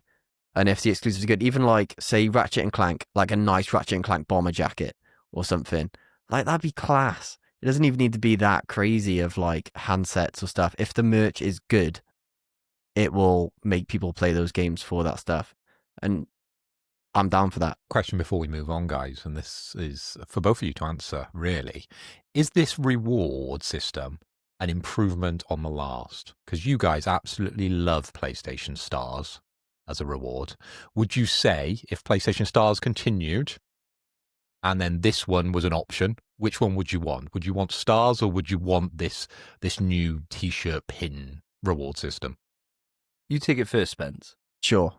So I'll say I would prefer Stars because Stars I was getting currency to buy more games and really not even thinking about earning the currency. It was passive. It was passive income for doing what I enjoy doing anyway. But Stars never encouraged me to go for a platinum. Whereas this isn't earning me more games, but if the merch is good enough, it might push me to get the most out of a game that I am playing. So they are quite different, I think. But if I had to choose one, I would pick Stars because more games is always better, I think. This one lives and dies on the merch, really, doesn't it? You are Really, right. really You know, does. it's got to be better than what you can buy normally.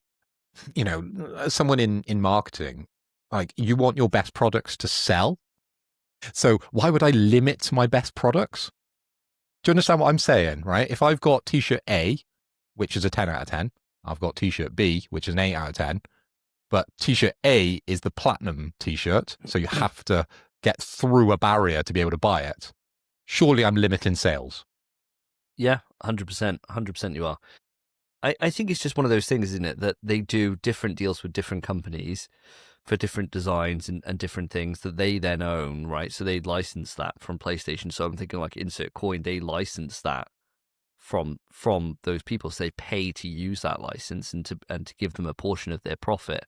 Whereas this, I imagine, is very much more a kind of more closer knit in-house kind of thing, I imagine. It doesn't say on here like who's making the t-shirt or anything, so I imagine it's more just, a company they've gone out and just printed them for or whatever. Definitely like Gildan or whatever that brand is. That the cheapest fucking Fruits of the Loom. Red Bubble, Fruit of the Loom, yeah, Fruit of the Loom. Fruit of the Loom, yeah. One of them, yeah.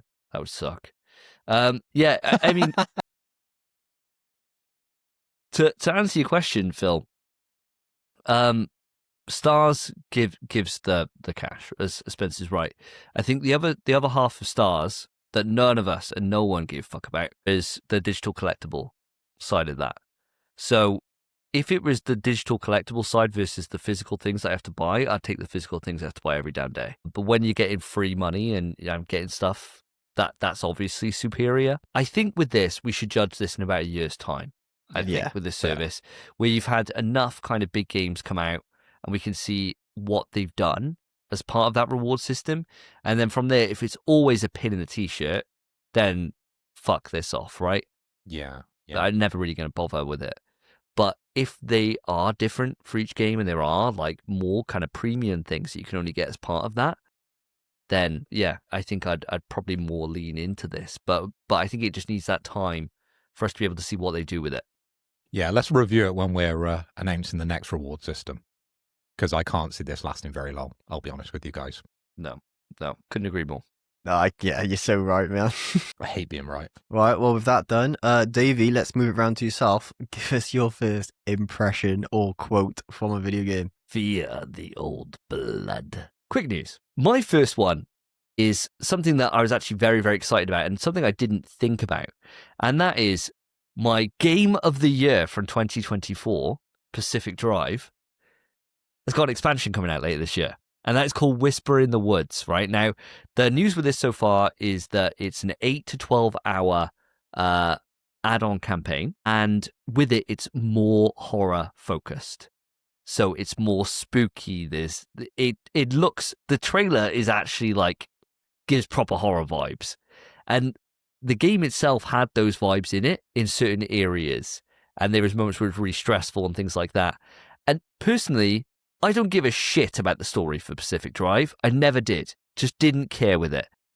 This has a chance to be able to do something with its own unique story that hopefully will elevate what was there before, because that was definitely the low point of the game. But really, I'm back for the gameplay, boys. And I just want to play more. It's a game that's only gotten fonder and fonder as a year has fully gone by. And I just can't wait for more. So this is something, audience, that as soon as we get a release date, I'll definitely be reporting it on the show because I'm very, very excited about this. But we just know it's launching this year. So wait and see. And as soon as it does come out, you can bet your ass on dropping whatever I'm playing at the time and getting straight on this and enjoying that for the next 8 to 12 hours. Now, I imagine alongside the expansion, it means that you're going to probably get like a kind of complete edition where you can buy the game and kind of have all the DLC. Anyone interested in giving Pacific Drive a little ride out and giving it a go out of you guys after I did talk it up so much last year? Well, considering how much I like indie games these days, potentially I could spend some time in Pacific Drive because Whisper in the Woods, that trailer was absolutely haunting. It felt like a new survival horror. It was like little bit Silent Hill vibes, it's quite like haunting and quite misty. You didn't really know what was going on. Lots of noises going. Yeah, it really had an impression on me. And some of the benefits now that they're sort of introducing with this expansion to Pacific Drive is that they've got a fully voiced cast of characters with this expansion. We've got some new gameplay systems and more terrifying secrets to uncover. So we might get a spooky car. Ooh. Doesn't that intrigue you, Spence? Sure. I really tried to talk that up then. I'll tell you what, I've watched gameplay. The mystery machine. You could have the Scooby-Doo machine, couldn't you? Fuck with that. Surely that's got to be in it. That is just no That's chance. a crossover But it would waiting go to hard. happen. I've watched a lot of gameplay. I watched a lot of Davey playing Pacific Drive. It looks like a great game. It's not a game I would play at home on my system. If I had a Portal, I think I would buy it frame one. So I think it'd be phenomenal on the Portal. But until that day, it's just not on the list. But once I acquire one, which I'm hoping, I'm down on Marketplace, they're going for like 100 to 80. And I'm like, ooh, it's getting close. Christmas is coming as well. Christmas is coming. Can't say I've been a very good boy this year, but it's coming, and I'm hoping. Good to be bad, though, isn't it, Spence? Depends. Mm. Yeah, depends on the consequences. Sometimes, nah. But yeah. But if I get a Portal, this is straight on the list. 100% it's a Portal game for me. Hell yeah. Oh yeah. So I played a lot of it, to be fair, and it was great. So, I mean, I'm not going to talk shit about it if I can love it. So yeah, I'll look forward. Hopefully you guys will join me in the woods at some point. But until then, I'll give you all the info I can, because you bet your ass I'm playing this. So, could it be Game of the Year this year? Doubt it. No chance, bro. I doubt it. You know, I mean, I love the game, but, you know, Expedition's there. So, yeah, I can't see that happening. Who knows? Who knows, right? Could be absolutely blind in 12 hours. But we'll wait and see. Over to yourself then, Phil, right? Okay, you're going to have to listen very carefully for this one, because it is an impression. Acolyte Geo, quick news. What the shit? What the fuck was that? Quick news. So, Kojima Productions has dropped a trailer for Death Stranding Mosquito. At the 10th anniversary event, Kojima Productions unveiled a teaser trailer for a previously announced Death Stranding anime film, guys. Now, with the working title, as I said, as Death Stranding Mosquito. The film maintains the game's eerie visuals and features a battle between a porter and a tar-masked character. Now, I want to throw it over to you, Spence. I know you're not a massive Death Stranding fan, but, you know, we're trying to break you in slowly, week by week, month by month. We're talking about it more and more and more. Have you had the 5 or so minutes to watch this trailer? Because, spoilers, it's absolutely incredible from my point of view. Of course. Yeah, of course you'd say that, mate. Of course you'd say that. What do you mean? Most biased opinion I've ever heard. I have not seen this trailer, and I know you're trying to suck me into Death Stranding, and you think anime is going to be that way that I come in.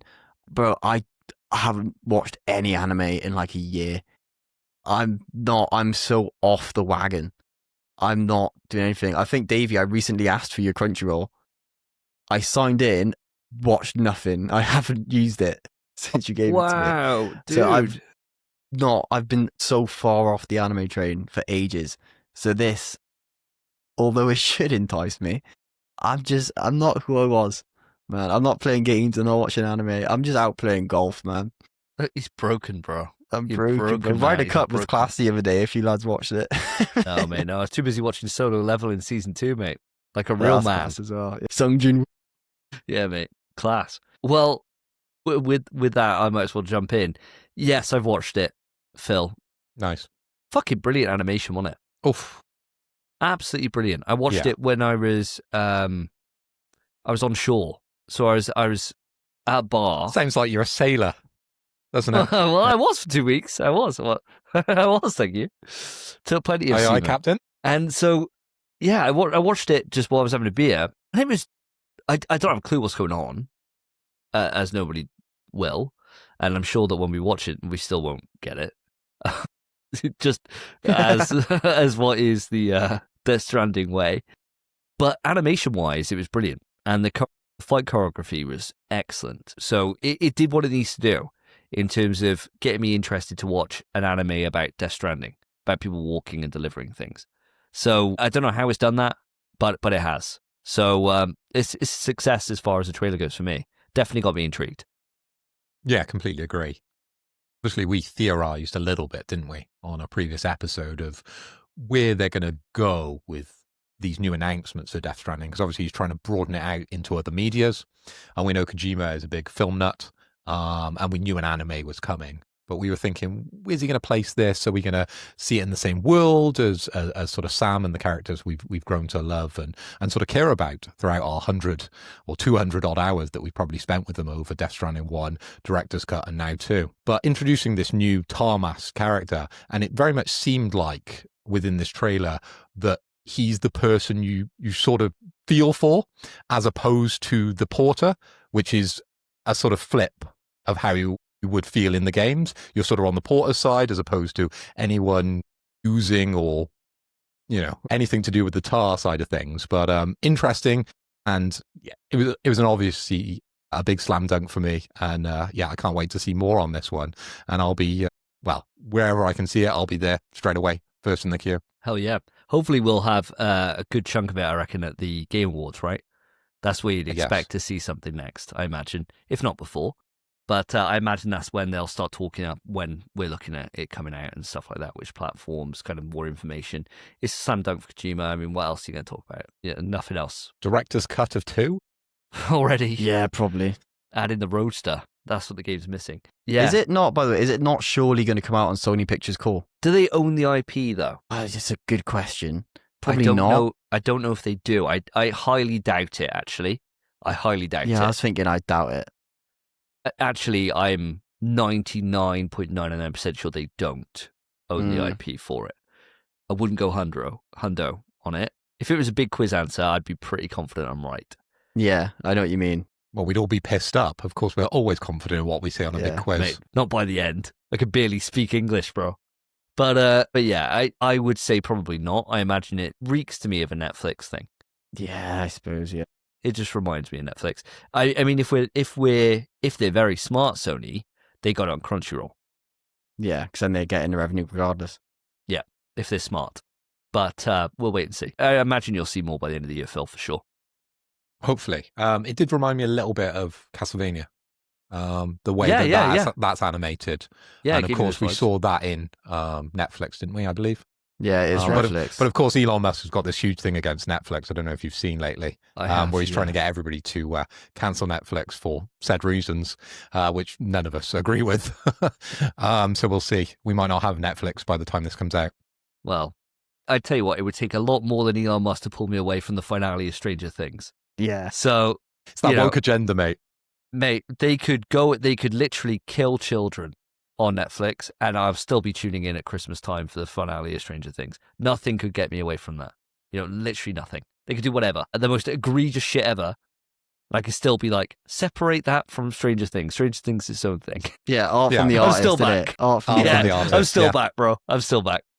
So he's still standing on the rooftops. Yeah, Elon can say whatever he wants. He moved me from seeing my finale. See, this is what you're missing out on, Spence.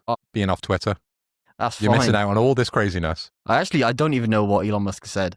I don't know what you're on about. Go and look it up after this. It's pretty amusing. I'll tell you for the sake of the audience that don't know and that are spared from Twitter's absolute insanity, because it's getting worse every single day, I swear to God. Basically all it was, there's a program on Netflix which is about aimed like 7-year-olds or whatever. Oh, and the main character's trans. Yeah, I do. And it's like a pro-trans thing, and he's like outraged about it. Absolutely livid, bro. Like, I don't think I saw Elon offended. kicking off. I saw other people saying, this is what they're teaching your kids. Just don't watch it. Yeah, watch something else. Just don't watch it. What the hell? There was another clip of from a year ago. There's a show about cows, and the one cow is like, actually, I don't identify as a he or a she. I kind of switch between because I don't feel comfortable. And people are just like, what the? That's the exact same thing, except it's a show about cows, and the one cow is non-binary. It's like, who cares? Like Elon cares, mate. Joe, I would love to find That's his favorite show, mate. So and yeah, they J.K. ruined Rowling. it. I would love to know at what point in my life I'm going to become so invested in something that I get bitter. Morally outraged, because it hasn't happened yet. Where I've seen something and I've been like, oh, I'm offended. Like, it's never happened in my life ever. Says the white male. Yeah, has money. The white straight man, Straight white from male. privilege. Yeah. From it, with both my parents still together, And all that money in your bank. Yeah. Well, I haven't seen anything that actually. I've seen things that are like mega racist and stuff, and I'd be like, Jesus Christ, this is bad. And I guess I'm offended, but I'm not to the point where I'd be like, let's boycott blah blah blah because of this. It's like, just fucking take some personal responsibility, people. Just don't watch shit if it's going to offend you. But leave it there for the one person. Don't listen to that, listeners. No. You should keep on listening, even if you don't agree with what we're saying. Please. We need you. We need you. Seriously do. Well, before we start going down that rabbit hole, should we move it on? Absolutely. Right, Spence, you're next Impression or quote, please. Okay. I had it in my head. Yeah, I got it. Remember who your real family is. Quick news. Little quote for you boys. Little quote. So, second bit of quick news from me. Silent Hill 1 Remake is officially in production at Bloober Team. Now, I'm pulling up the website. Here we go. It is all in Polish, and my computer can't translate it to English because it's that dire. It's a good thing you've been doing so much Duolingo on Polish specifically, so you can read this, though, isn't it? Can you read it in Polish for us, There we please? go. I can now translate it. Yes, I've just done it in my head. Oh, Translate the whole thing. Good, God, it good, took a good. second to translate that, man. Jesus Christ, this PC is dire. Good God. So it's not that much, so I'll just read all of it. So, Bloober Team is a Krakow game studio listed on WSE, specializing in creating multi-meaning horror titles. The company's award-winning portfolio includes productions such as Layers of Fear, Blair Witch Observer, The System Redux, and The Medium. An important milestone for the studio was remaking the iconic horror film Silent Hill 2, horror game Silent Hill 2, created in cooperation with the Japanese publisher Konami, which opens the company's new game portfolio. In September 2025, Bloober Team released the latest self-branded game, Chronos. This says nothing about Silent Hill 1. And then it's just questions. Right, so I can't see that it says Silent Hill 1 is happening, but it is. Brilliant. For me, this is fantastic news because when I played the originals, which was recently, it was only last few months, I actually much preferred Silent Hill 1 to Silent Hill 2, which I know isn't the popular opinion, but the story's better in Silent Hill 1, fight me. It just is. So I'm super fucking keen for this. I don't know, I haven't actually talked to you boys about your Silent Hill experiences that much, so I don't know if you guys have much love for Silent Hill 1. I came to you first, Phil, so Davey, how do you feel about this? Dude, I reviewed Silent Hill 1 on my YouTube. I think it was the last video I did, apart from us doing a sit-down review of a game that can't be mentioned, animated movie. I loved it, mate. I absolutely loved it. I thought it held up perfectly well. I had a couple of gripes, but overall, fucking incredible story, really, really hard puzzles, and was challenging in all the right ways survival horror can be. I think this is a prime game for a remake, and as long as they do what they delivered in Silent Hill 2, which a lot of people are very happy with, and I haven't played it myself yet, so for the remake, that is. So I can't speak on that. From all accounts, it's fucking incredible, that remake. So as long as they give that same level of care and attention to number 1, then it's going to shine. Because 1 already slaps tits. Yeah.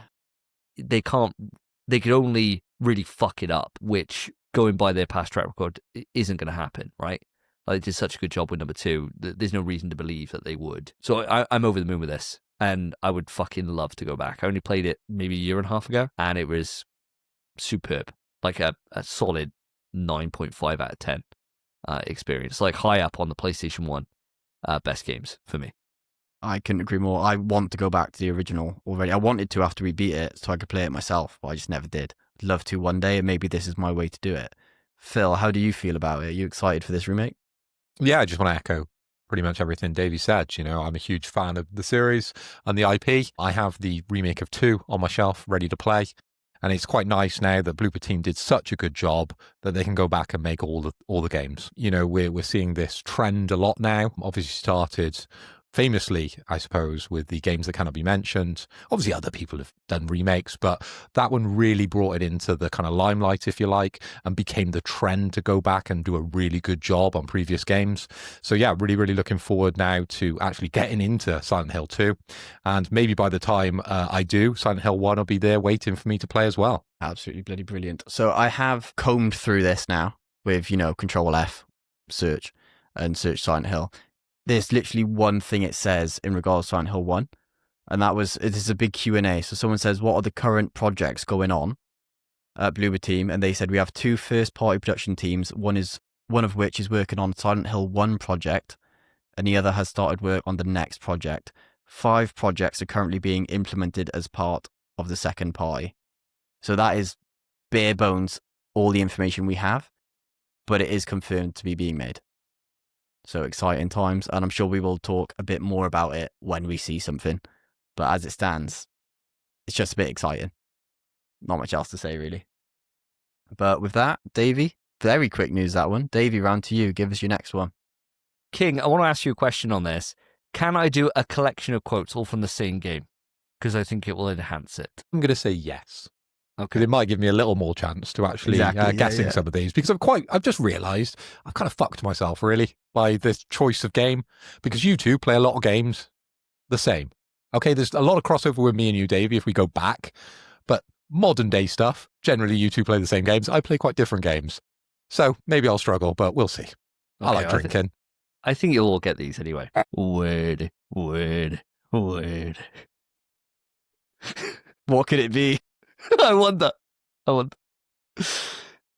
Quick news. It's the noise I like. Oh dear, cracking myself up. I was thinking about it. I was thinking, how am I going to do this? Quick news.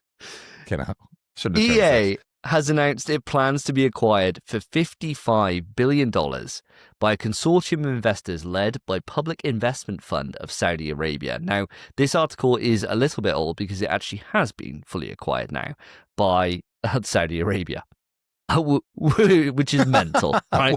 Yeah, of course. Absolutely mental. So there's a quote I got here from the EA CEO, Andrew Wilson, which says, "Our creative and passionate teams at EA have delivered extraordinary experiences for hundreds of millions of fans, built some of the world's most iconic IP, and created significant value for our business. This moment is a powerful recognition of their remarkable work," said Andrew Wilson, Chairman and CEO of Electronic Arts. "Looking ahead, we will continue to push the boundaries of entertainment, sports, and technology, unlocking new opportunities. Together with our partners, we will create transformative experiences to inspire generations to come. I am more energized than ever about the future we are building." Now, just a little bit of context for you guys before I pass it over to yourself. Saudi Arabia, they're not the best people to be bought by, for the main reason being is that Saudi Arabia is known for having tons of humanitarian issues, specifically with the fact that minorities are heavily repressed. Different worldviews that we hold here in the West, generally, unless you're Elon Musk, are certainly not allowed over there.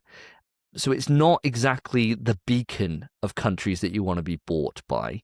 I will put it out there now. Not saying it's the worst by any stretch. I mean, China have been on a massive buy-up for a long time, and generally speaking, it's not gone badly. It's not gone as bad as everyone thought it would do, right? If anything, actually, it's probably been a net, just a fucking neutral point at this point.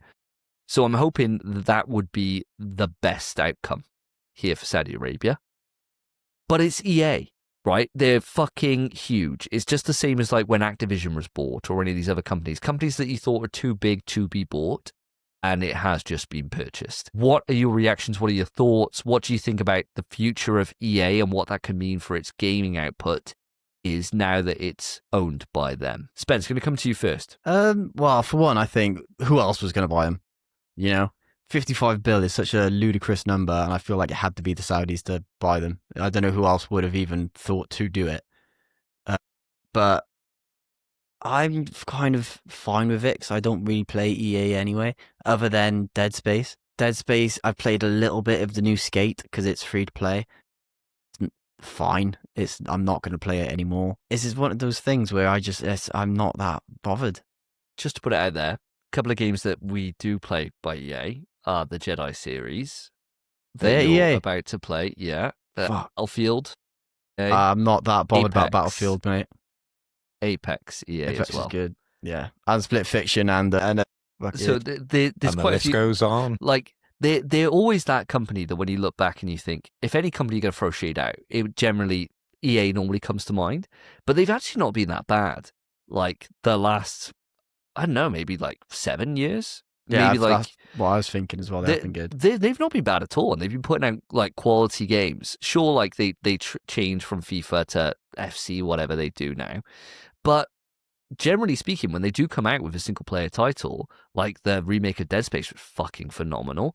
They don't really seem to go into the same faffs that they did years ago, right? But they've been tarnished, but themselves, rightly so, with such a bad image because of how clusterfucky it was back on PS3 and early start of PS4, that it's been difficult for them to regain their image. But generally speaking, that, you know, the last, I'd even probably go on a limit, say probably 10 years, they've not been doing a bad job, you know, other than Mass Effect, which they fucked up with Andromeda. That was probably their last time Yeah, okay, there's a few examples. There is the Dragon Age by them, isn't it? Anything BioWare touch as part of EA, shit these days. But outside of that, I can't really think of anything that they've been fucking up too much. Now, there is a little bit that I forgot to add on to this, sorry, Spence, in that they've said straight away after being bought, EA's new owners are planning an AI pivot to significantly cut operating costs. Yeah, Sorry. yeah. You I could have forgot led that that. wrinkle. Sorry. Yeah. Jesus Sorry about Christ. To be fair, mind, as much as that is dire news, Hollywood's doing the exact same thing right now. The world is just changing, and obviously no one thinks it's for the better. People are going to lose jobs. Everything's going to be done cheap with fucking AI. It's just the way it's going to go. But that is just the future of the world, I think, at the moment. So as much as I can be upset about it and think all this, what am I going to do about it? So it's not great, but if it means we get Dead Space 2 remake, well, you know, whoa. As long as it's not made fully by AI and it's dog shit, as long as there's someone who cares about the project they're making using AI to kind of make it easier rather than to do the work, I don't see much of an issue with it. Dude, I'm going to come in on this now. Sorry, Phil, I will pass it to you in just a tick. But I completely agree with you. I think the thing is, right, I use AI every day, as I'm sure Phil does, and I'm sure most people, you know, who are, you know, in an office or whatever, generally we're all using AI these days to be able to make our lives a little bit easier and to take out some of the fucking boring shit that you have to do. The thing about it is, with content, especially with my role, it's obvious when something's been written or done by AI. It's fucking clear as day, right?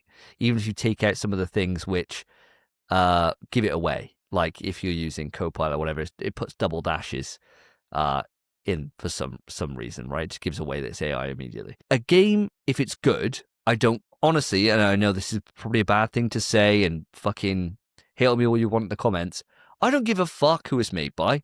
I don't care if the entire thing was AI. If the game's class, the game's class. End of. I don't care. I honestly don't give a single shit. Chances are, it won't be great. That's the thing. Because it does need, AI is a great starting point. It's great for refinement. It's great for checking your own stuff. But there's limitations there. And when you've got, nothing will ever be able to be an artist's own kind of internal vision for something unique, right? Because AI is taking from everything else. So it's never going to be fully unique. It's never going to feel fully unique compared to somebody who comes up with a vision and with a story and everything else. AI is not quite there yet. But even with saying that, if they can pull it off, I don't give a fuck. I don't care. I'm the end user. I'm buying it. My only skin in the game here is the game worth the money I've paid for it? And that's as much as I care. And that might be a bad thing to say, but fuck it, I don't care. That is it. But if I play it and I enjoy it, that's end all. And if the Saudis can figure that out, fine. You know, who am I to? I don't give a shit. It's bad. It's bad. I know it's bad, but that's just reality. And a lot of people don't want to talk reality. They want to say like, oh, they care about the jobs and all everything. Doesn't affect me. It's a good way to live. We talk about layoffs every time. We're always like, it's so sad. Hey, This don't Davey affect showing me. his true colours. It's just no. It's just like the thing The is rat like comes out. the world is going to AI, right? This is an inescapable future. This It's is the what we're truth, yeah. leaning into. It would be like people being afraid of the fucking internet when the internet first came out, and that was a They huge were. seismic shock. People yeah, were, they mate. were Yeah, they exactly were. right. Or before that, where they were worried about people getting human rights and stuff like that, and that would fuck everything up. Still People have- worried. People have always got things that they're worried about when it changes to the workforce and the way that we all work as society. As you said, Spence, it is fully inevitable, and the only thing that anyone's going to care about in 10 years' time is going to be if the quality's good. That is all anyone's going to care about, because it will just become the new normal, and everyone will move into different roles and different jobs. Respect. People will complain about it now, sure, but there are so many benefits to it. Freaking way less workload, so games will be getting made faster. Way cheaper, so it's not going to cost as much to make the games. Chances are, if it completely pivots and everyone's using AI, it probably won't happen because people are greedy, but the price of games could come down. It won't happen. No, it won't happen. It would never happen. But if the development cost of a video game, like GTA 6 has cost more than the Burj Khalifa to be made. That's true. Why, if they're using AI to make it and they can do it on like 2 mil or something? It would be that cheap. But Yeah, yeah, well, I get where you're going with this. Yeah. If AI gets, like, in 30, 40 years' time, when AI is that fucking advanced, just type in a script and you've got a AAA game. It might go that way. They don't call them scripts, Spence. They call them prompts, okay? As someone who works a lot with AI.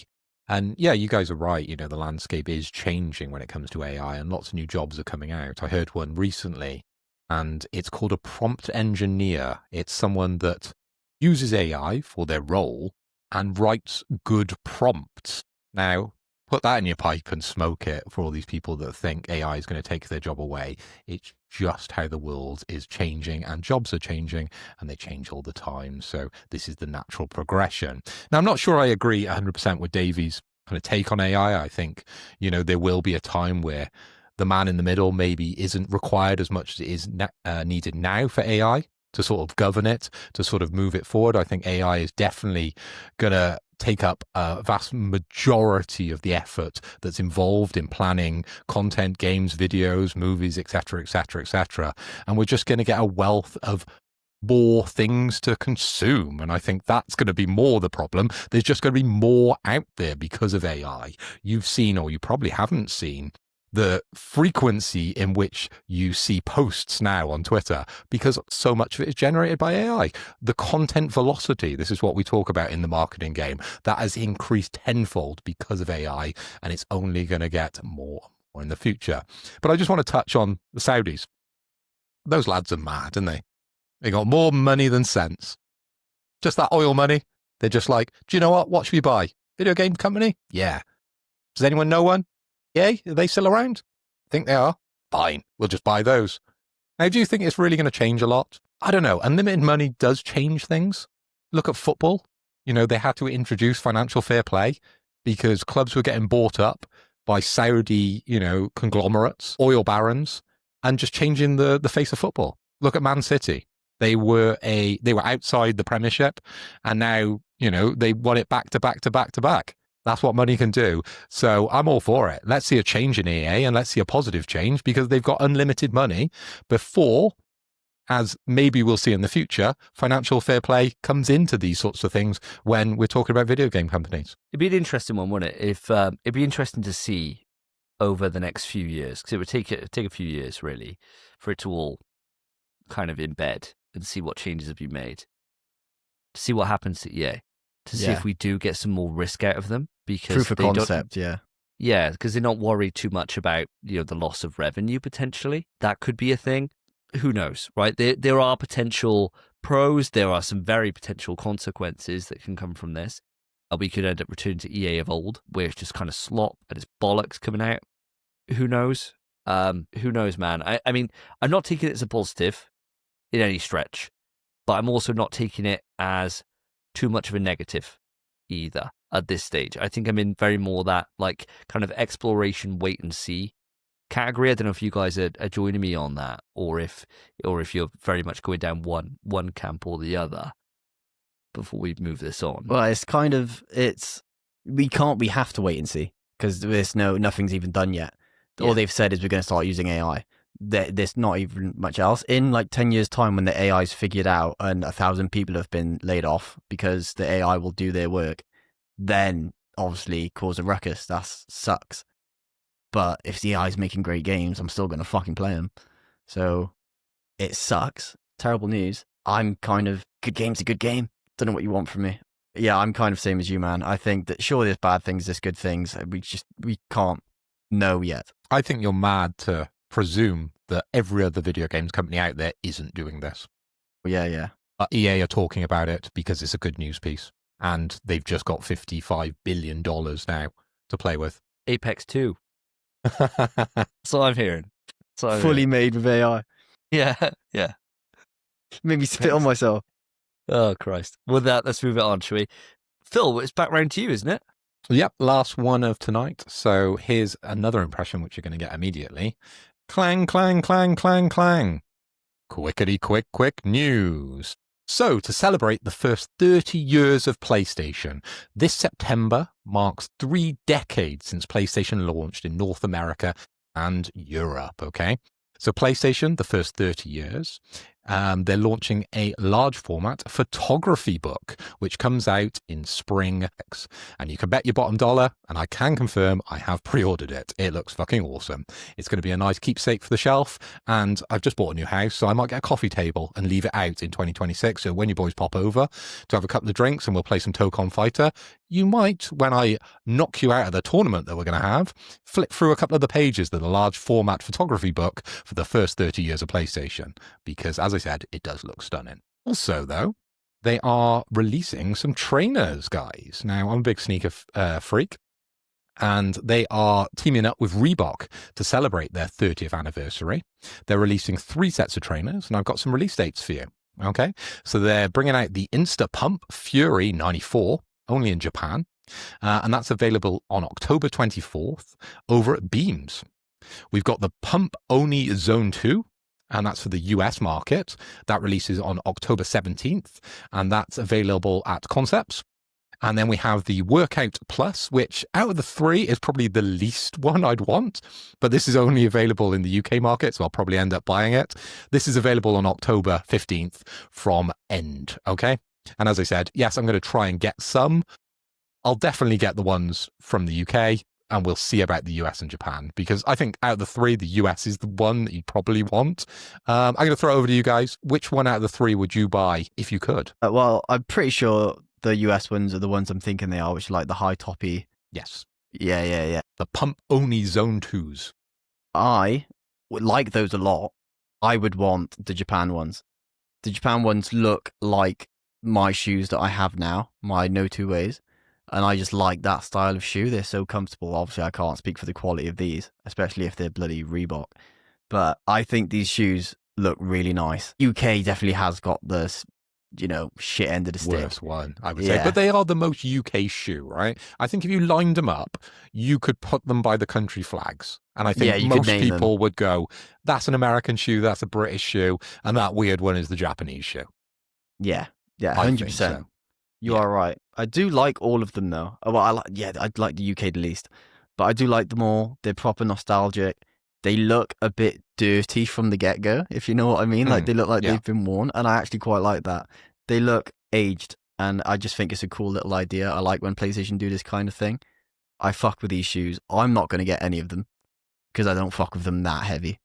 But if I was going to get a pair, I'd get the Japan ones.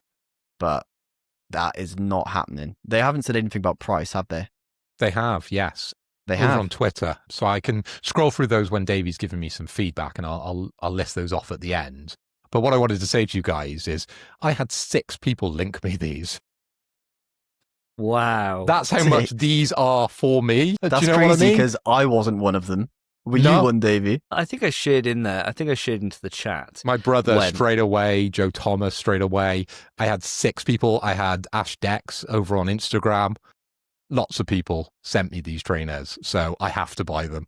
If I'm without them, come October 16th, I'm going to have to do something terrible. But Davey, let me know which trainers you like, and I'll look up the prices quickly so I can go through them. So my favorite ones are the Reebok Pump Omnizone 2s, which are the US ones. They're my favorite by far. I think they're fucking mint. They're lush. If I could get them, I would, but the US, I guess I could import them, but I don't really want to. Plus, Fair enough. Not to spoil your next thing, these ones are $220. It's a lot for a fucking shoe. So no, I'm not going to get them. I'm glad I came to you. You told them the price, and you've just given me a really short answer that you're not buying them. Yeah, but I can pick it up from here if you like. Yeah, no more to say. I want to say one more thing before I move on. Tell you what would have been nice if they'd tied this into their new rewards program. Well, yeah. How many platinums would you need for a pair of trainers? Just fucking do that. Stop the scalpers. 5. Just 5. Something really low. But it would stop the scalping. It wouldn't stop scalpers because they just play like Chicken on the Run. My name is Mayo. All right. £1. 20. How many would you need? 50 or whatever. 50 plats would be nice. I got a little flaw for you though, Davey. These are all PS1 inspired. I know. I don't know if That's you've fine. seen the boxes. The boxes look fucking The lush as well. the box is the best. The Japanese box looks like the original boxes that we got with the original PlayStation 1. The UK ones looks like the reimagined boxes with the yellow stripe on the side. Gotta Yeah. keep the box as well. 100%. Yeah, mate, I wouldn't fucking wear them. I haven't worn my Street That's- Fighter 5 shoes. I was going to dude. say would that never wear exact these. thing, bro. I was going to say, if you bought these for 220 quid, you'd never fucking wear them. No, they'd sit in the I was box. going to reference your Street Fighter shoes that I've yet to ever see you wear. You've had them for like 10 years. Yep. I never don't worn. believe him, Spence. I think he's a Would you- dirty liar. He doesn't own these trainers. Oh, I've seen them. Right, They're in your real. dreams? Oh, maybe They're in re- dreams. they're maybe. real. It They're does real. blur. I could get them, but I'm not going to, because then I'd have to pull them out of the box a little bit more and get a little bit more air to them, and I don't want to do that. But no, I think it's cool. I'm not a shoe guy. I know you are, Phil, so this is definitely up your street. I'd be shocked if you weren't going for these. Are you thinking about doing any importing or anything there? I'll be gutted when I can't buy them. You know that. Those 6 people that messaged me, and now you two boys and all the listeners, they'll all be on my back. But the UK one, as I said, comes out on October 15th, and they are £150. They're the most affordable, I believe, out of the crepes, if you like. And they're the ones that I'll be queuing up for on October 15th, see if I can get my hands on those. And the American ones, it's going to be quite difficult because it's October, so my timeshare is in December, so I don't think I can send them in October. So there's going to be difficulties there. So I don't think I'm going to be able to import them, because anything from the United States currently as well costs an absolute fucking fortune. Yeah. So unfortunately, it's $220 for the shoes, right? The Pump Omni Zone 2s. And then you've got to pay import tax on top of that. So they're going to be very, very expensive. And then we've got the Insta Pump Fury 94s, which I'm definitely not getting because they're from Japan. And they are 37,000 yen. So if you want to do the conversion on that one, Spence, they'll probably work out roughly the same price, I would say. But that would be a complete guess. It is £187. There we go. There we go.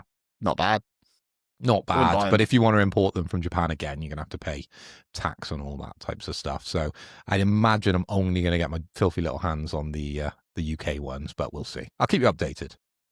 Before we move it on, Spence, you probably wouldn't have seen this. Phil was talking about the book, right? No, I was going to say, I have seen this. This is the one piece of news we've had in the doc that I did see, other than Wow. EA getting acquired for 55 bill. I did see that as well. I What- saw this book and immediately thought, that's a bit of Phil. What do you feel about the price on this book? Because We don't need to talk about this. we definitely do. Oh, no. There's no shaming so when the- it comes to it's not- price. It's not shame, and I think there is an argument to be made about the price because it is a 5-kilo book, right? Yeah. It's fucking big. Like, you could literally go and do fucking lat raises with this and work your shoulders out. It's that weight to it, right? It's going to be fucking huge. This thing's going to take up your coffee table, dude. It's going to be It massive. is my coffee table at that price. Yeah, It just put is. I some can't legs on afford the coffee bottom, table yeah. after buying that book, let's be honest. No, you can't. You could go to IKEA and deck out, your fucking room for 95 quid. So, spoiler, I just gave it away. The book for the standard edition is £95. No Do you want to potion talk about the packaging, though. deluxe? The potion packaging is free. That's good. Can I say I got one complaint with this outside the price, right? 'Cause the price is the price. I looked at the price and I thought, nope, I don't care about a book that much for £95. I just don't. You can read it online. Yeah, I'll check it out. I'll check I it out will, when I'm mate. having a I coffee. will read it. Yours. Yeah. I definitely will. I'll definitely. I'll get sit through it. coffee all over that thing. Oh, immediately. Just dunk it on there. Just start dipping it in, bro. But the one thing that they've missed out on here, it's got 4 ribbon bookmarks. Why not 5? There's 5 PlayStation consoles. 5, and color code them for the different consoles. Duh. Grey, black again, black again, and then white. White. Yeah. White. Great. With a grey Just- stripe, black stripe. Yeah, just do that. Make the third one really big, like You know the what? PS3. You know what, Davey? PlayStation are probably Sony marketing are listening to this podcast right now, and they're thinking, Phil, he's a switched on lad, thinking of sending me, a quick DM. But they've heard that from you, and they're like, they've pivoted. They've gone, this man is a freaking genius. It's wild, right? I gotta admit, the book's cool, and I think when you get it, that will be the thing that I will fucking love to look through. That's gonna be so interesting, right? Like, art books and stuff already slap tits, they're great, but this will be so cool to look through all the different designs, especially the PS3. The PS3 is the one I want to see, because you remember the boomerang controller? and all that Yeah. shit. I want to see all those. How did they settle on the boomerang? That's what I want to know. Before then, they thought, fuck this, and went back, right? Like, how many different crazy revisions did they go through where they're like, that boomerang's great? And then someone's like, yo, go back to the PS2 controller. I want to know that kind of thing where all the different artists are working on it. They're like, what about a moon? And they're like, oh, a moon's cool. And like, sun? No. What about kangaroo? No. Boomerang we could do. And I want to know that kind of thing. The final thing with this is there is a deluxe version of a book, which is wild. Normally, books, you'd have like a hardcover. You may have a signed copy. You may have a signed first edition hardcover. Now they got deluxe editions of books. £5. What do you get for that? You get exposed binding. Ooh. You get a foil stamped clamshell presentation box. 5 color neon ink box linings. And you get a photographic print signed by 2 people. Absolutely ridiculous. Only a fool would spend that much money. You didn't do that. You didn't. You didn't go for the deluxe, did you? I would hate to say. My God. You didn't. I didn't. I know I didn't. I Thank went for the God. cheap book. The Thank God. 95 book with free posting and packaging. So, that worked for me. Yeah, that's fine. I don't, You guys Bro, believed I spent It's that much money. mate, I'll say it says something when they only made 1,994 and there's 700 left. Yeah. It's That's how steep, you man. know It's it's a steep. fucking terrible offering. It's ridiculous. It's Yeah. a book, dude. It's not even Like- any sexy women in it.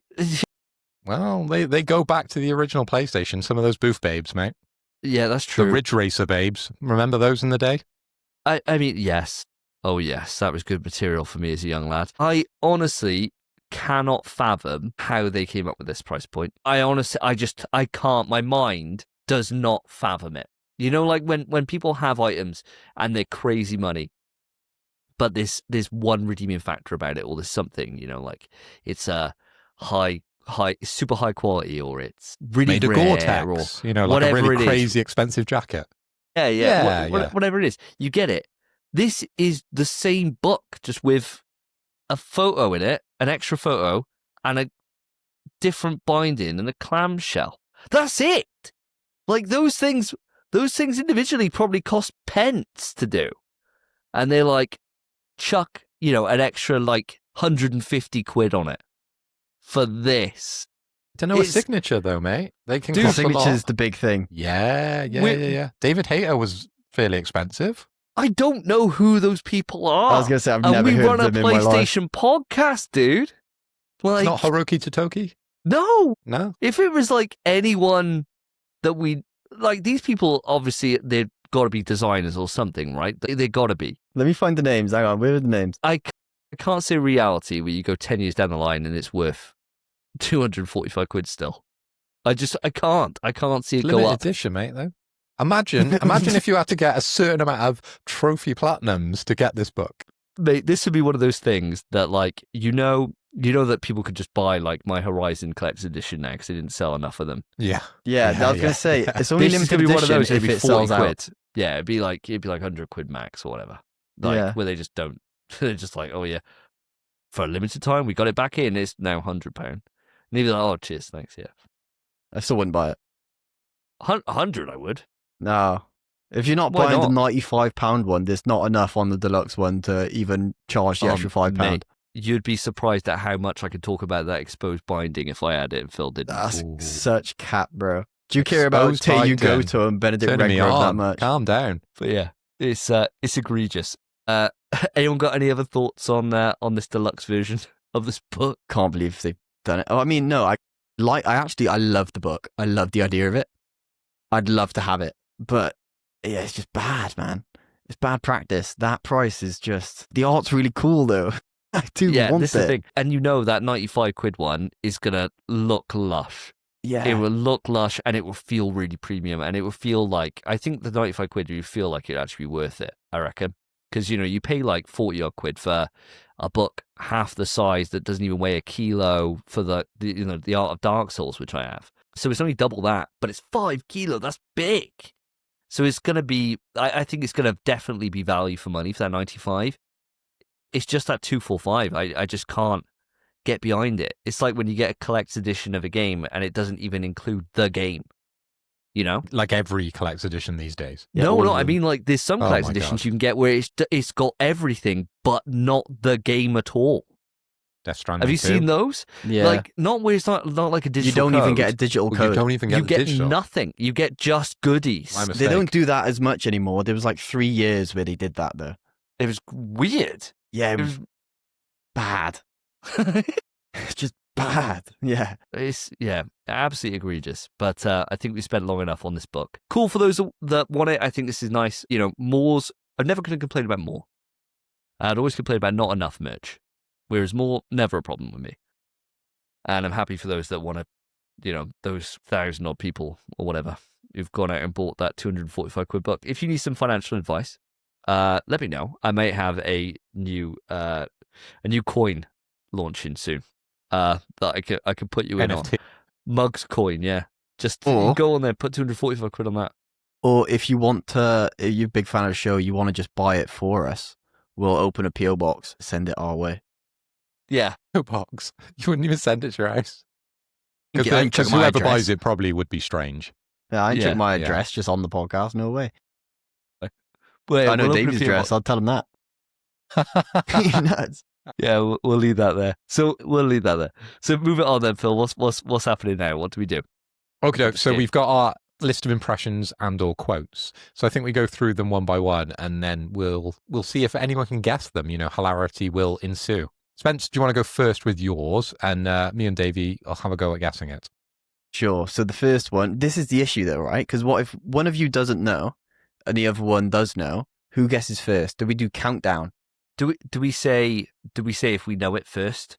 I would say I think countdown is when they do a maths thing, they say, do you think you know it? One of them says they knows it, and the other one says, I'm not sure. The one who's not sure says first. All right, yeah, Okay. I'm happy with those rules. Yep. And I think so that makes seems the fair most to me. sense for a guessing game. Okay. Class. I'm involved. And then if people both don't know, then the person just chooses. And if they both know, yeah. yeah, cetera, et exactly cetera. right. Exactly right. All right, let's go with that. So my first quote impression was, I know it. what about you, Phil? Do you think you know it? I don't know it, but I'm just going to have to take a guess, right? Yes. At a recent game that you've both played. So I'm going to go for Expedition. That's Crash Bandicoot's noise when he Is it? falls down a hole or something. Yeah. Yeah. He goes, whoa. And then he goes, Yeah. Does he? yeah, man. I can't remember that, honestly. All That's I can Crash. remember, and I could not do the impression, is the sound he makes when he picks up the mask. Oh, no. Yeah, yeah. Or he has I a would Wumpa get fruit. that. Yeah. I wouldn't have Wumpa got, fruits. Yeah, fair play. Well done, Davey. 1-0. But am I doing my second one now, or do we go one apiece? Let's go round in order. Davey, do you want to go for yours? Fear the old blood. There I we go. Spence. don't know who says it, but I know what it's from. That'll be enough. So do you know it, Phil? I don't know it. Take a guess, mate. Is it from Bloodborne? It is from Sake, Bloodborne. mate. Yeah, it is. Thank you. So what does that mean for me? Do I lose that? Because you guessed it right. Because I got it right. And I don't know it because I've never played Bloodborne. Well, I played like maybe an hour right at the It's start. the start of Bloodborne. Oh, is It's it? the very start, Right? yeah. I wouldn't Very have start. recognised it. I'll swear to God. Yeah, it's so Bloodborne. over to me. Like Geo. I got nothing, mate. I got nothing on this. I've written down, so I've opened the notepad when I did like this. Geo. The issue is, the way you've been talking, Phil, is that you've done recent games. I've not written down a recent game. I That's can my guess. confirm this isn't a recent game. Oh, okay, thank God. Firstly, I put question mark, question mark, question mark, so I had no fucking clue. And then I just took a stab. Got it. So I've written down, unless you want to guess, just guess something, Davey. Just go for what you got, mate. Go for what I'll just throw some. Just don't tell me if it's right or not, Phil, and I'll go for something after. I want to see where you're going with this. All right, I had no idea, so I just wrote Abe Odyssey. I don't know. Like Geo. What the fuck is that? Hopefully you'll kick yourself when I reveal it. I feel like I've heard it, but I just don't know what's wrong. Can you do it again? Like Geo. I got nothing. Wait, I got nothing. I got nothing on this. I got nothing. it's not. Can I change my guess? Are we allowing Spencer to change his guess? Yeah, why not? I got Go on, nothing anyway. It's not one of the robots in Stray. No. But you're getting closer, and you're thinking about games that I played recently. I suppose, in the last couple of years. And I've been playing a game called Hollow Knight. And of course, the currency in Hollow Knight is Geo. Okay? And there's a little character that goes, collect Geo! Like all the time whenever you talk to them. So, yeah, it was from Hollow Knight, guys. So, No, unfortunately, never would've got neither of you get that one. Spence, background to you. All right. My second one was a quote, and it was, Who your real family is. I think I've got a guess on this one. I got nothing.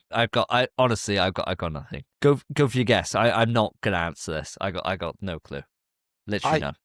I think it could be from Devil May Cry. oh, Devil May Cry would be a good one. I think I might do a Devil May Cry at some point in this thing. Is it That's not? quite good. Is it not? It's not though, Virgil? no. Shit. No. I thought Trying it to could have been guess Virgil talking something. to his brother. No. I honestly remember who your real family is. I got nothing, mate. I literally got nothing. About to kick yourself right in the bloody shin, mate. It's clear obscure. Out of all the things, man, It that you couldn't could be have the gone obvious for. one, though, could it? It couldn't No, be the I didn't obvious want to one. say something. I didn't want to say time for a swim. You come on, because Oh, You really know what that class is. though. no, you hear that line every time you press I'm just B. doing ones that I think you guys might know a little bit.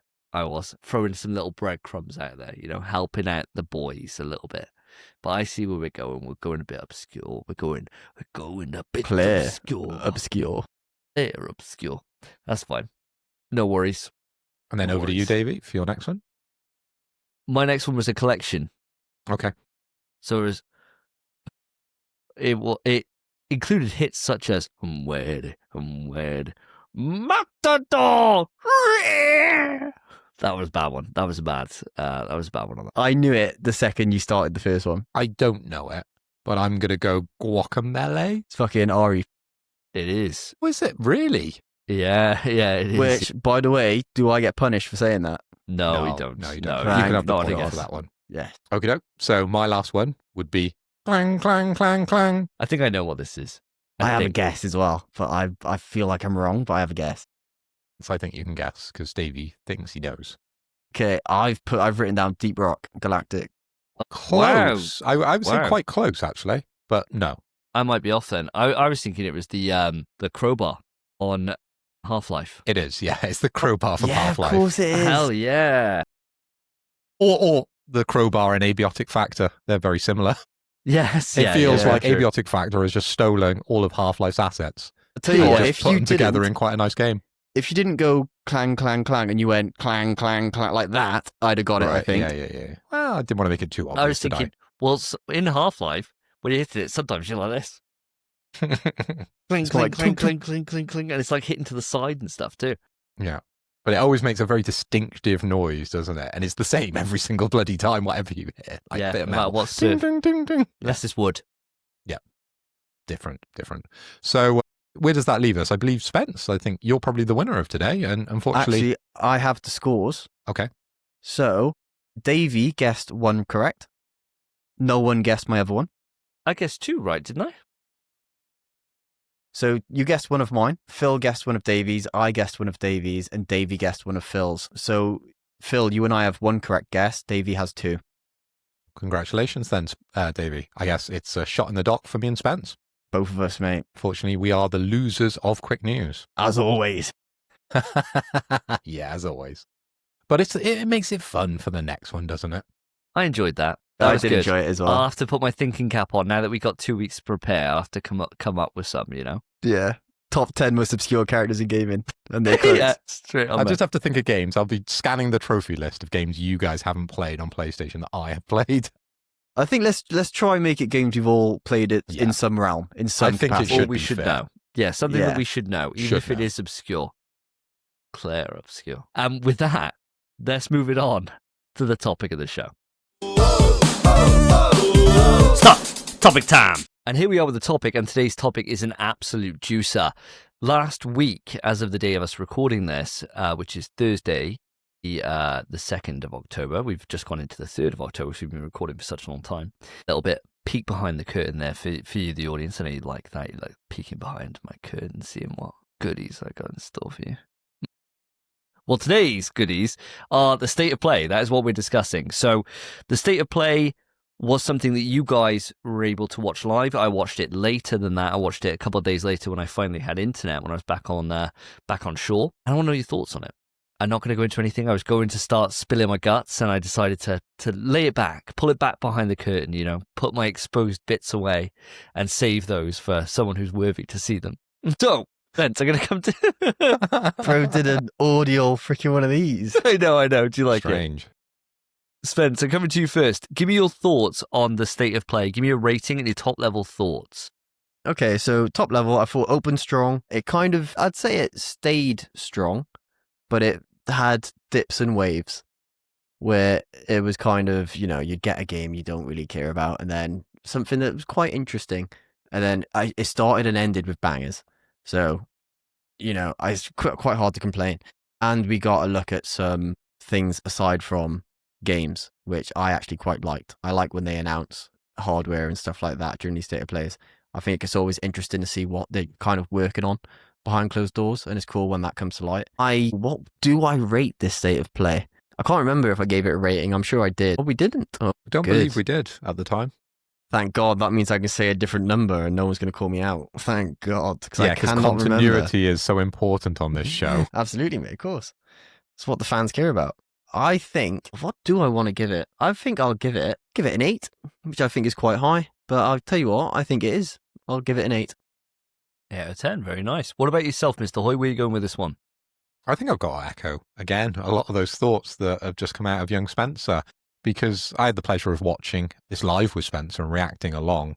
And of course, that video is up for your viewing pleasure on our YouTube. It was a good session together. There was quite a lot to talk about.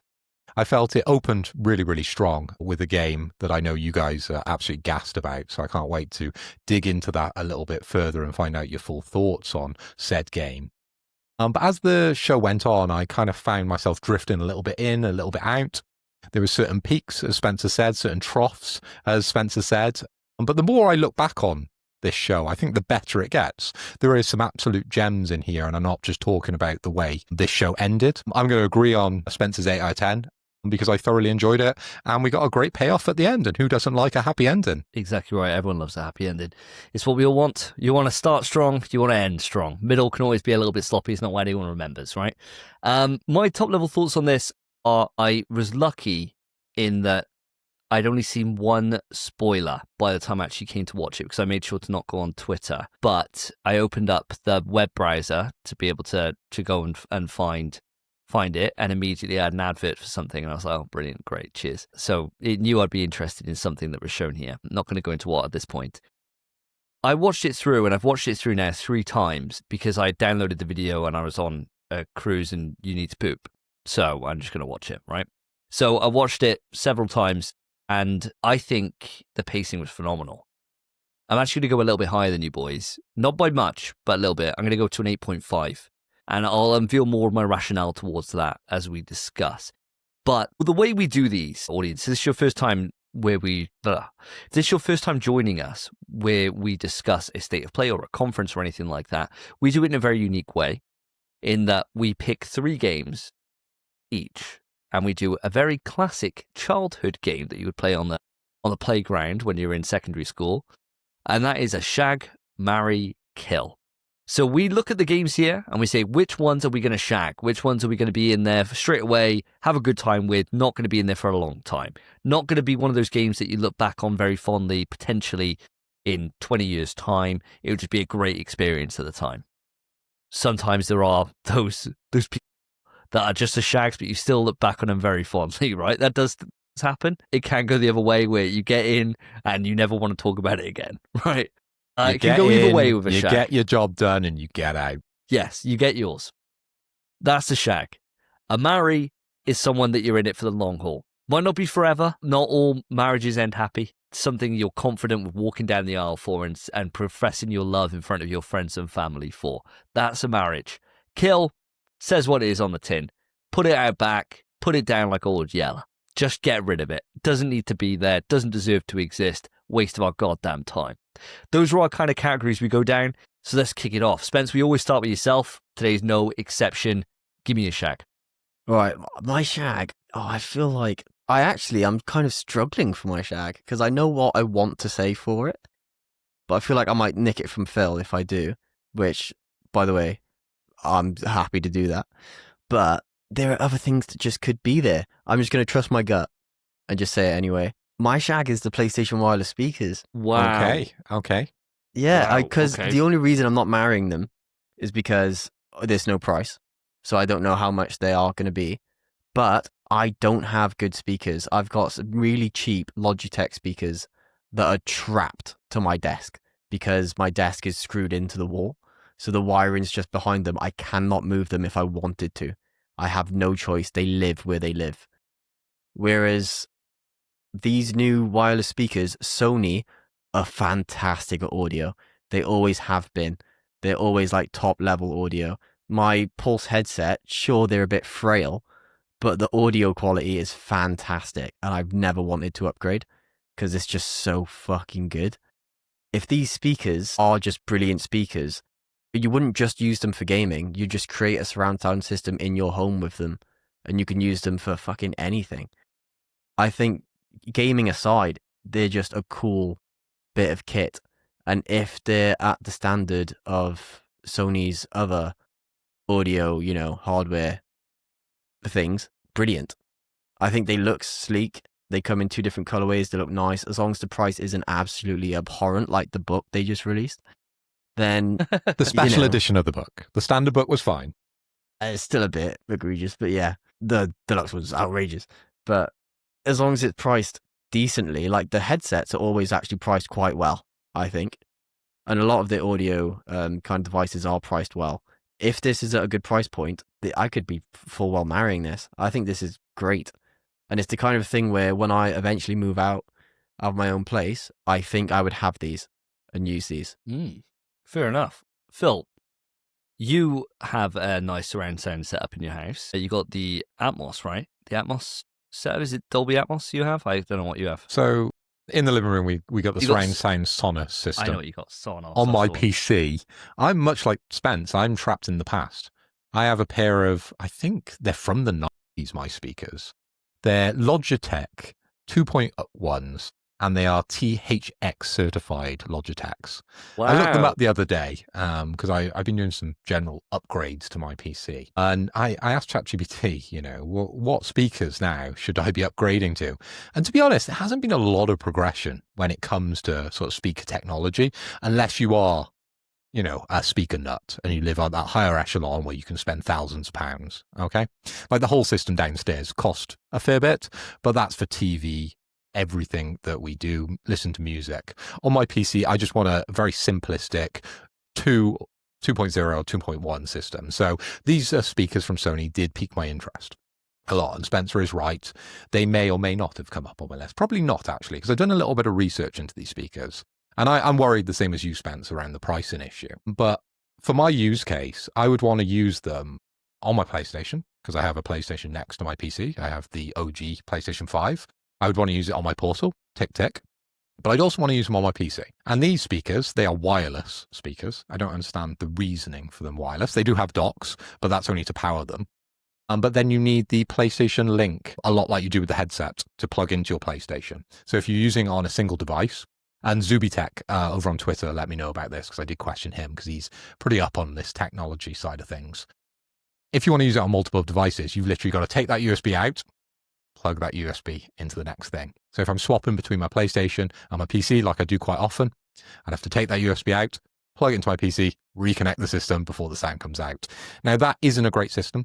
Now, if it just had a standard, like audio jack out or audio jack into these speakers, they'd be absolutely perfect because, Spence, you're right, Sony produce quality audio equipment, and these look very premium. They've got a big bass speaker within the bottom, so I wouldn't need the 2.1 system. I could just operate with the 2.0 system. And they've also got some inbuilt AI features as well, as much as you guys are threatened by AI in our previous conversation, that sort of help with your voice when you're using them as a microphone. They cut out all the background noise, and that technology looks really, really super, super cool coming from Sony. So I really, really like them, but unfortunately, I couldn't find anywhere, and maybe you guys know a little bit more information than me and Zubitech, where you could plug a computer in as well as have the PlayStation Link in your PlayStation. I think these speakers, you're able to connect them to your Portal or your smartphone via Bluetooth now. So could you not just have a Bluetooth adapter or Bluetooth thing in your PC and connect to it that way? My PC's got Bluetooth, and anything over Bluetooth has lag, so you wouldn't want speakers over Bluetooth for something like that, right? No, it wouldn't be good. I mean, like I've got the Pulse earbuds, and they work off the Link technology, and it's very much a case for phones, things like that. You don't have to plug anything in; it's fine. It connects via Bluetooth. But if I'm using them on the PlayStation or on the PC, then yes, you do have to move that USB over. It's not a huge deal, is it? I suppose it depends on the setup for PCs and things like that. But my PC has a USB and USB-C on the top, which I don't use. So that's whenever I do want to use the earbuds over here, if I want to do something for work or whatever, I can just plug it in. It's not really that much effort, but it is effort nonetheless, which didn't have to be there. So I do fully appreciate that. Also, one more thing, sorry, correct me if I'm wrong as well. It doesn't have to be the one that it comes with for the dongle, right? It could be any dongle. Like, wasn't there, I could connect Pulse buds to my PS5 using the dongle that I use for my Pulse. In theory, that probably works, right? I believe that works. I believe that was said that works. I would say in reality, now switching between devices, trying to connect to it with multiple options, I think you're probably in quite tricky area there. And again, if I'm just taking it out and plugging it in my PC, what's more effort than going into a menu and changing the input device? It's all effort, right? And this is what I wouldn't want. I would want just an audio jack into it for my PC, works, and then I'd want the PlayStation Link for my PlayStation because that's the technology that they've chosen to use. That would make more sense to me. Yeah, I'm not sure. I'm not sure in terms of your thinking, Spence. I mean, we could test this next time you're over. Yeah, we could. All I'm thinking is if you can plug, most smart TVs have a USB port now. If you can plug the dongle into your TV, you're using that TV for your PS5 anyway. So you could use it for your TV and PS5 to watch films and shit too. And then just keep your dock in your PC or something, right? I don't know. If it's for a TV though, you'd want like an optical out. It just feels like it's limited. Do you get where I'm coming from, right? You've got these amazing speakers. They look beautiful. They have all this AI technology built in, but the only way to connect them is via the PlayStation Link. Like, I get it for the PlayStation stuff, but if you want us to use it on a PC, if you want us to use it on a TV, you need to give us options. You need to give us optical in, and you need to give us an audio jack. Couldn't agree more. I do agree with you. I think we need to see what they announce about this in the future, because I'm sure they'll announce something. I'd be surprised if they say you can't really use it on TV. Don't know. It seems to me like it's definitely more suited towards the people that have PC and PlayStation. It's for a desk, yeah. It's for a desk. It's exactly that. And for that exact reason, I've got no use for it. It's something that I was like, I don't need this in any way. Like, whenever I'm gaming on anything, I use a headset, unless I'm down in the living room, and then I've got a sound bar. Granted, it's a shit sound bar, but it does the job. But because most of my time I'm on, quite expensive headphones, so I don't need them. So this is something that just didn't appeal to me at all, and may even be coming up on my list later on. Excuse me. But we will see. We will see. It's just, I got literally no use for this. But I do think they're cool, and I do like the way that they lean and you can angle them. And I thought that was nice. But that's a premium touch when it comes to speakers, though. It's lovely, yeah. I thought that was nice. Yeah, and I think the design's nice. I think the color options are great, especially out of the rip. Having it black and white. They've been doing that a lot lately with the different hardware, and I'm always appreciative of that. But it's just for my personal case, I got no reason to buy them, and so they certainly weren't on my list for a good reason. What about yourself, Mr. Hoy? What are you going for your Shag? So I'm going to try something new. I'm going to venture into the world of the unknown when it comes to my Shag. Ooh. I'm going to keep the familiar for the marriage, but this one, I'm going to try something a little bit spicy. Something that actually I know you partake in fairly often, I think. Whenever they re-release a version of this game, you tend to enjoy it quite a lot. But this sort of flavor of the game, I'm not sure if you would be taken by it. So it gives me the opportunity to swoop in and take this lovely lady out for a night she will not forget. And of course, I'm talking about Final Fantasy Tactics. Now, this game has done me very well on the Fantasy Game Critic. And I hate to mention the Fantasy Game Critic, but things are looking up for me, actually. I've pulled it back slightly. I don't think I've got any chance of winning. I might do if, Kirby Air Riders comes in and does very, very well in Pokemon Bombs, but that's very unlikely. Yes, as I said, Final Fantasy Tactics did very, very well for me. It scored a massive, what was it? 89, actually. It's gone up since the last time I looked. So 19 points. It actually scored higher than Ghost of Yotai, which I was quite surprised at. But this looks like a very faithful reversioning of Final Fantasy Tactics, as well as a reskin. So you get that option to change to the original, to the modern. And it looks like a perfect Portal game. And if people are obsessed about this game, as they seem on Twitter, it's going to be the best of the best. So as I said with you guys, got very limited time. I want to pick the best of certain genres. And I think this is the best of that genre. And I think I want to play it. Fair enough, mate. Yeah, I've never played Final Fantasy Tactics ever. It's a game that I've looked at a few times. I'm just not really into those kind of games, you know? So it's always been a bit of a barrier for me. But now that it's out, it's definitely catching my eye. You know, Catches like, the eye, doesn't it? if you have a great night with her, and you come back and Pass say, her on. "Oh, honest Chuck to us a God, recommendation." yeah. I'd probably go out of my way then to hunt her down and sample the goods for myself. You know, as all male friends do. You know, we like to have someone's had a go and they're talking it up. Give it a try. See what you think. Wouldn't be the first time. No, happens all the time, and it's She sometimes needs it a works shoulder out. to cry on, didn't she? Exactly, and who's there other than me, ready to insert myself in? Two big shoulders, Yeah, ready for them to cry out. Come here, love. He's a bastard, isn't he? Let me show you a good time. I mean, let me forget about him. He's horrible. Terrible.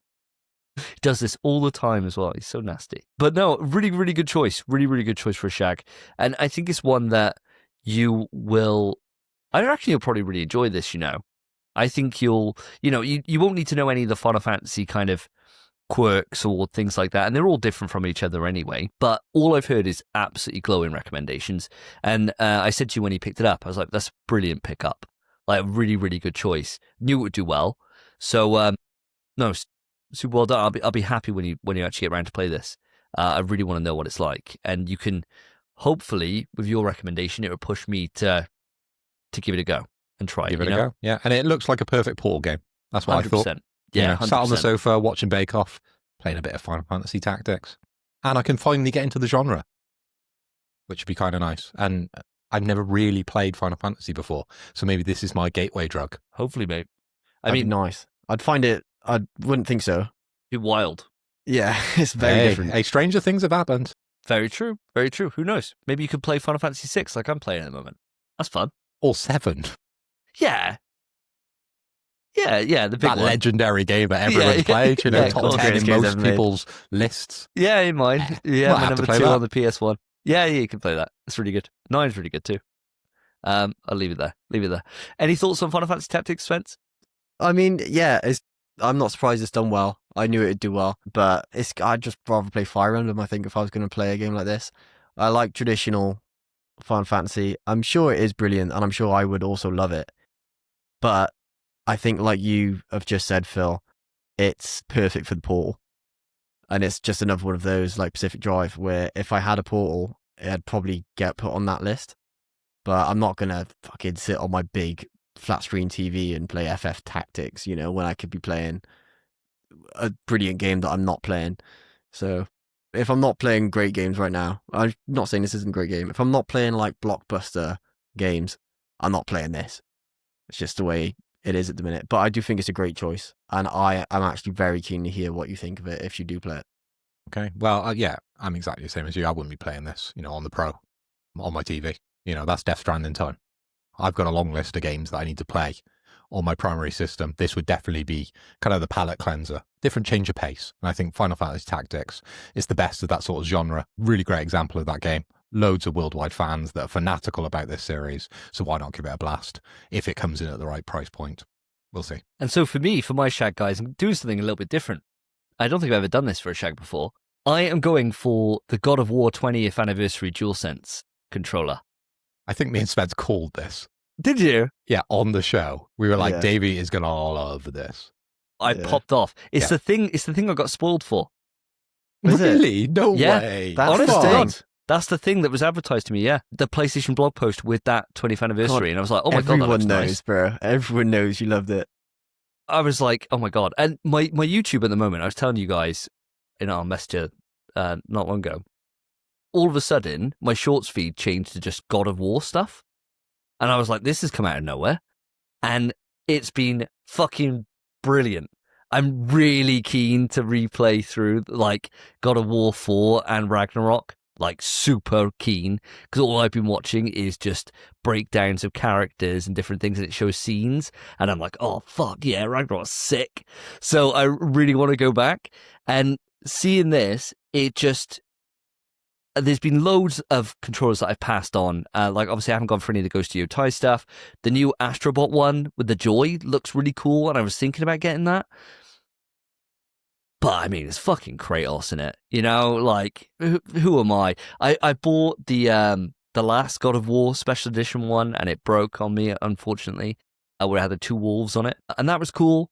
But this is just the fucking tattoo, dude. This is what my life will be when I start balding. So as soon as I get bald, I've said this millions of times, I'm going to get absolutely yoked up, like beyond recognition. I'm going to hit the roids immediately and just get the fucking full tattoo. Because why not? You know, like, fucking why not? Or I get an eye patch and I get a hair transplant and I turn into Snake. One of those two things is going to happen whenever the midlife crisis starts kicking in. I don't know how long that will be.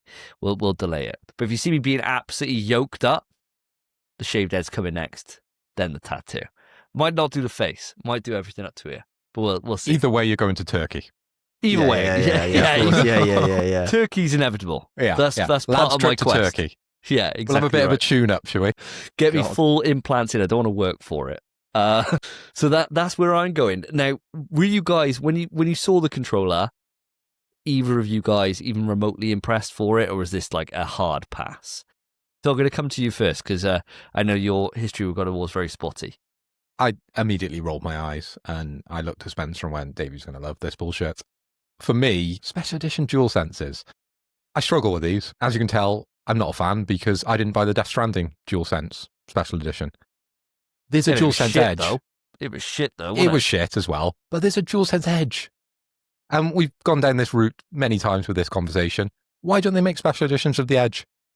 And now there's all this talk about, you know, a new DualSense with a battery you can take at the back. I don't know how much truth is in that. That's come out in the news recently. I just don't see the appeal of a special edition handset like that isn't like absolutely drop dead gorgeous. And for me, as you said, my history of God of War is quite limited. I've quite enjoyed the more recent ones, but I have no history with the past games. So for this one, it's a pass for me, but I'm glad you love it. What about yourself, Spence? I don't know. I knew the second I saw it, you were going to love it as well. I think me and Phil both just looked at each other's cams and we're just like, oh, here he goes. Knowing full well what was going to happen. Oh, I don't know. I like the controller. I think it's fine. I don't think it's a beautiful controller. It doesn't blow me away.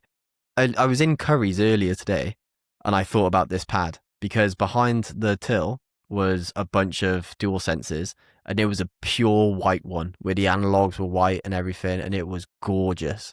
And I thought that is just the Kratos one but nicer, and I would never get it because that thing is going to be so prone to filth.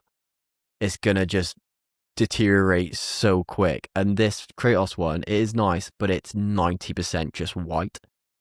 And it is going to get smudges and marks instantly. I think unless you're keeping it in the box, or you're going to love it. Oh, it'd be ruined, bro. Yeah, it's going to get absolutely vape juiced to shit, bro. It'd be my day-to-day pads. It's just the thing that I'll use all the time, other than when we're playing something competitive. So yeah, it will get ruined, but that, I mean, like any toy, right? It's there to be enjoyed, isn't it? It's true. It's true. I like it. I wish they put the reason like the tattoo cuts off is because of like his beard, but I wish they put like his beard on the little corners of the bottom.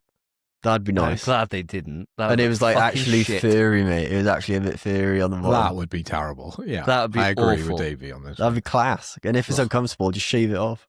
It's very simple. It's very safe, but I like it. You know, I think sometimes they over egg it. Like with the Death Stranding controller, it's just a bunch of fucking nothing. It's just bollocks. And sometimes they do that. Whereas when they keep it nice and simple, like the Astrobot controller, It just looks sick. I think it's just, and that's what I like about it. I think it's Kratos. Done. Doesn't need to have axes over it or fucking Blades of Chaos on it. It's just the tattoo. You know exactly what it is immediately when you see it. I'm happy with that. Like, simple's better sometimes, and it stirs something within me. I love it, and it's not going up to a Mario or anything because it is just a controller, and I haven't put my pre-order in yet. I don't know when they open. I got to check that. They open on October 3rd today, so I'm putting my pre-order in today then. Yes. Yeah. Straight after this. 10 a.m. local time. Oh, 10 a.m. Okay, so I'll be there. I'll show it off on the show when it arrives. But enough said on a controller. Let's move it into our marries then, boys. Now, this is where it's going to get very heated, I think, because we cannot reuse the same ones for our marries. So, Spence, you get first go at this. I'm in a shit's creek. I got to pull something out of the bag here because I can imagine the first two that are going to go. So, Spence, over to you. What is your marry? The issue is, it's my marry, but I've got beef with it. Let's hear the beef. All right, well, Saros. Come on, obviously is going to be my marry because I literally, the other day, I went to reinstall Returnal because I just wanted to play more of it. I love Returnal so much, and I always just think, whenever I'm kind of trying to think of a game to play, just like for a bit of fun, I always just think, fuck, Returnal's so good. And I always want to go back to it. So Saros is just more Returnal. Brilliant. Housemarque does it again. Fantastic. But my beef, and I said it during our reaction, what is this new shield mechanic that absorbs and bullshit, and then now you can just come back to life once every time as well, rather than it being an item like it is in Returnal. It was whenever you found that item in Returnal, you were like, oh, thank God. And then whenever you ended up using it, it was in a shit spot and you'd die anyway, because that's just the way it went. But that was fun. And you knew it was going to happen, but you still wanted it every time. It was nice. I very much enjoyed it. If that's just, you just get an extra life now, and you have a shield, either the game is a lot harder than Returnal, and they've had to add these in, and that's what I'm hoping for. That would be so good if the game's harder than Returnal. But I just didn't like seeing it, the shield. Did not like seeing it, and they didn't show the sword dash jump tech, and I want to see that. You know that's going to be in. When I watched you guys back, I was like, oh, please somebody mention the sword dash tech, and you did. They have the shoulder barge in. It's like a melee, like a shoulder barge thing. I saw it. Yeah. 100% that's going to be that. 100% that tech's going to work. It is just Returnal again. I disagree on the shield. I actually fundamentally disagree on the shield because I think otherwise it might as well just be Returnal 2. That's what I want. I'm fine with that. Housemarque have just, every time I think they've nailed something, they just change it up a bit and seem to somehow improve, and it's wild. Like, when I played Dead Nation with you, Phil, back on the PS3, right? Yeah. That was my first time ever playing a Housemarque game. I thought that was absolutely immense, right? I loved it, and I went back on PS4 and got the platinum on it. Probably my rarest platinum, actually, I think. Really, really tough one. Loved it. I thought it couldn't really be improved. When we played Alien Nation, Spence, it's fucking brilliant. It's the same kind of thing, but against aliens, but they just change a couple of things to make it slightly different, where you can, like, run and gun. And it's just excellent, right? Resogun, then, it was completely different. It can't really be compared to anything. And Returnal, then, very much, and I'm obviously ignoring Matterfall because it actually wasn't as good as the others. But here we are with Returnal, and they make it a roguelite. This one, from what they're saying, isn't a roguelite, right? Like, they're saying that you got permanent unlocks that go with you, and this shield and the second life thing, part of your upgrade progression. So I think there's just more to see here.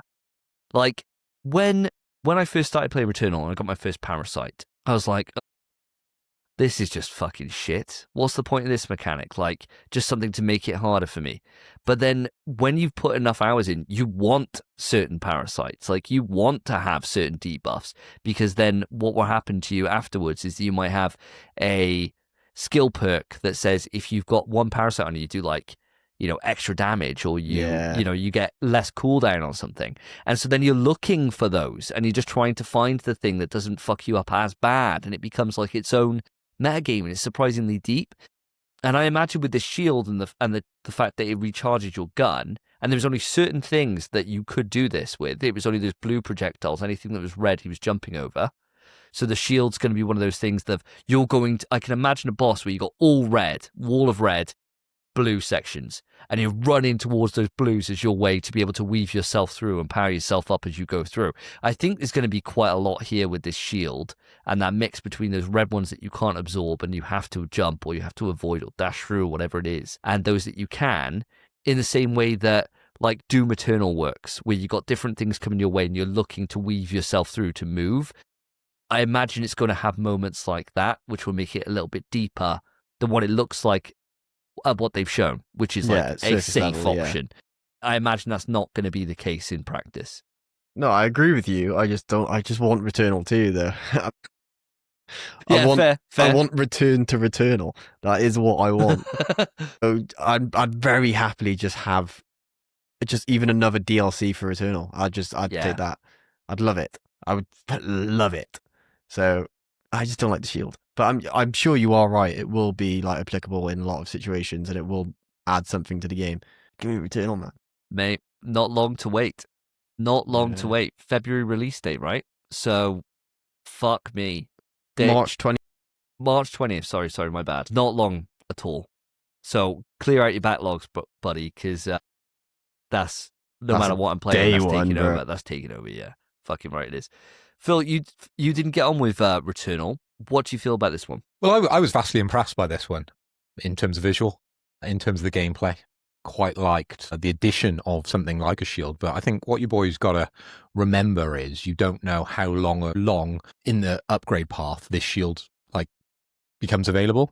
If it's available right at the start, I can kind of understand your concerns there, Spence, because it kind of, on the face of it, maybe simplifies the game, which I know for someone like yourself and Davey, you probably want harder, tougher, more challenging fights to go down, and having a shield, having an extra life, maybe might look to you as if they're simplifying the game and making it easier for the casual. But I know Housemarque, and you guys know Housemarque, we trust them.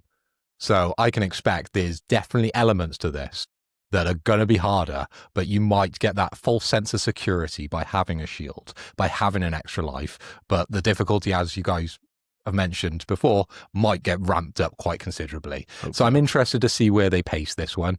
I don't think it's a game for me on the face of it, but I'm happy it's out there, and I'm happy you guys are pleased and interested and going to give it a go, because I think, Spence, this one will be your next game that you'll obsess about once you get into it. Absolutely, mate. Couldn't agree more. And so, Phil, I know what you're going for. Put me out of my misery. What is your marry, my friend? So my marry, it was a difficult choice, really. I looked down this list and I thought to myself, which game really sticks out to me? And I picked Zero Parades for Dead Spies. Okay, so this is the new spy fantasy game from Disco Elysium's Zaum, coming out in 2026. It's a narrative-first espionage RPG steeped in paranoia, surrealism, and the struggle for redemption. Now, this game, right up my alley. I absolutely love Disco Elysium. I'm still replaying it to today. I'm off to the States at the end of this month, actually, now. And I'm going to be playing it when I need a break from playing Hollow Knight and getting beat by said bosses. So, I dip in and out to Disco Elysium, so to have another entry from this game's developer. And it looks very similar in terms of art style. I think they're tweaking the way the gameplay is going to work, but I'm up for this game, and this game would be my marry out of the list. And I'm going to leave Wolverine for you, buddy. Oh my God, you absolute fucking saint. Because I was looking at the rest of this and I was like, I've fucked myself over this God of War thing. Because I should have just picked something else, like, I don't know, Sonic fucking Racer for my Shag, and then I could have saved God of War as a backup, right? Because I was thinking, I got nothing here. Like, I don't want to marry anything else. Nothing. Like, there's loads of Shags, but Jesus Christ, marry's a strong word for fucking flight sim. No, as if that's going to be anywhere in my fucking list other than kill. Dude, I'm really happy for you. I know how much you love Disco Elysium. It's something I've never played. One of those things that, you know, it's like deep on the list somewhere. That I can imagine, much like Severed, I've just got to now, like when we do finally have this PlayStation Portable device that we can then download things from the back catalogue. That's a time, you know, for me to be able to dive in like 5 years' time or whatever. But no, I'm really happy for you. I saw this and I thought you'd be popping off. When I watched your reaction, you were gleaming. So yeah, Can't Really, wait for really this good one. choice. It's along the same sort of lines as something like Citizen Sleeper, right? Those sort of like very story-based, like you can just experience like a book basically play out in front of you and you get to make choices. I love all that bullshit, right? I used to love those like adventure books back in the day. And this is what those get. That's what that has become, hasn't it? These types of games. So yeah, very much excited for this one. I don't know, Spence, did you share my enthusiasm? I don't share your enthusiasm, but I knew Davey was going to be happy because I knew this was going to be your marry. Obviously it might have been the other one, but I was very confident in thinking this was your marry. And I don't know too much. I've seen quite a lot of Disco Elysium. My friends that I do games with mates with, they love Disco Elysium. They play it together, and they're always like, "Oh, Mr. Dubois," and shit, just talking to each other. Yeah. And I've heard a lot about it. And I know for a fact it's a brilliant game, but it's not a game for me. And I know that for fact because I've seen so much of it, and it's great. It's tedious, I think. There's a bit of tedium in the game, and that's not something I really want. But I know it's a fantastic experience. I know it's right up your alley. I will attend your wedding, my friend. Again. But, yeah. Yeah, Can't wait for the stag do. I fucking hate it. Yeah. Hopefully I can remember it. Hopefully you're allowed on the flight, mate. Yeah. Christ. Well, that leaves me, and you guys have been so great. My original marry here would be Saros. That would 100% be my marry. But my little backup bitch, after Saros left me at the altar and went over to Spencer, the bridesmaid was looking pretty fine. And that bridesmaid in this case was fucking Logan himself, Wolverine. There's not much to say here, really, other than it's kind of exactly what I thought it would, or exactly what I hoped it would be. I think it's one of those things where I watched it and I wasn't impressed. I was just glad. It's what you expected. It's what you expected. It didn't surprise you. Like, it's one of those things that they could have so easily fucked it up. Like, if they didn't have claws going through his head on that dude and, like, doing that, like, berserker multi-slashes into that dude's body and blood going everywhere, and I was like, holy shit! Like, and especially the cut that they do when he starts and it goes into, like, a different part and a different stab. It's just exactly what I want it to be. And that's a weird thing to say where I wasn't, like, mouth on the floor, like, holy fuck, because it's kind of what I envisioned, but it so easily could have been, I could have been here being like, they fucking fucked it up. The Raven one's still going to be the best Wolverine game, the X-Men Origins one. So good. Like, but they've allayed all those fears. So all I'm going into this knowing that this is a fucking day one cert, and if they got a good collector's edition, like fucking statue or some shit, with a mega red on it or something, you could bet your fucking ass I'll be getting it. I've got high hopes with Insomniac. Sure, Spider-Man 2 wasn't exactly what I wanted it to be for the story department, but gameplay-wise, it was absolutely sensational.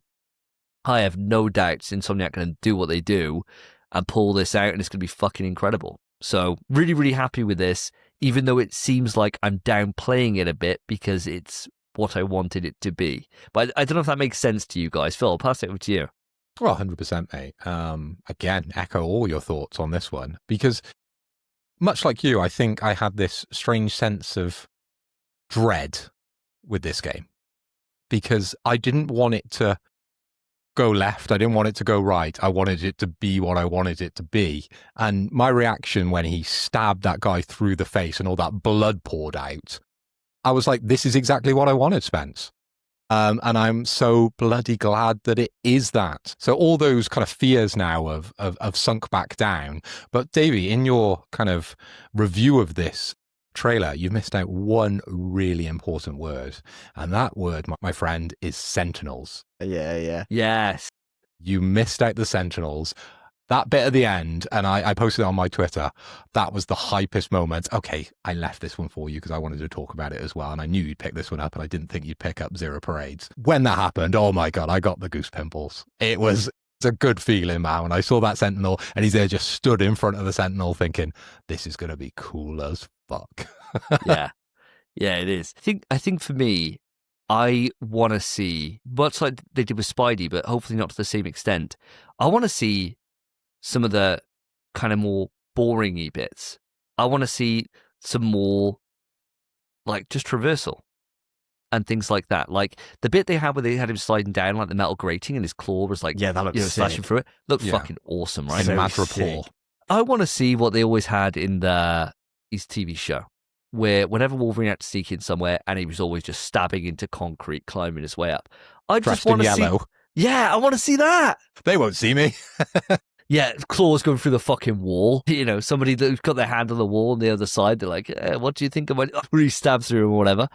I want to see some of those bits. Like the fighting, I never had like a kind of concern for how they do the combat. It's easy to envision that. It looks exactly what I thought it would look like. Even though it's really impressive, you know, he's like kicking someone through into like the veg stand or whatever, the fruit stand. That was all really cool. I want to see some of the more boring shit that I want to know, how do they do this and make this distinct from Spidey, you know? And how do they make that still fun? Because he's obviously a lot slower. Those are the things that I think will get me hyped for, you know? And Sabretooth. Yeah. I don't think I want to see. I don't want to see Sabretooth. Sabretooth. You don't want to see Sabretooth? No. A Wolverine story without They're Sabretooth. so tied together, man. It's always I know, Sabretooth, I but- feel. It had moments where he's in Japan, so you got very high chance of being Silver Samurai or Yep. being Lady Deathstrike.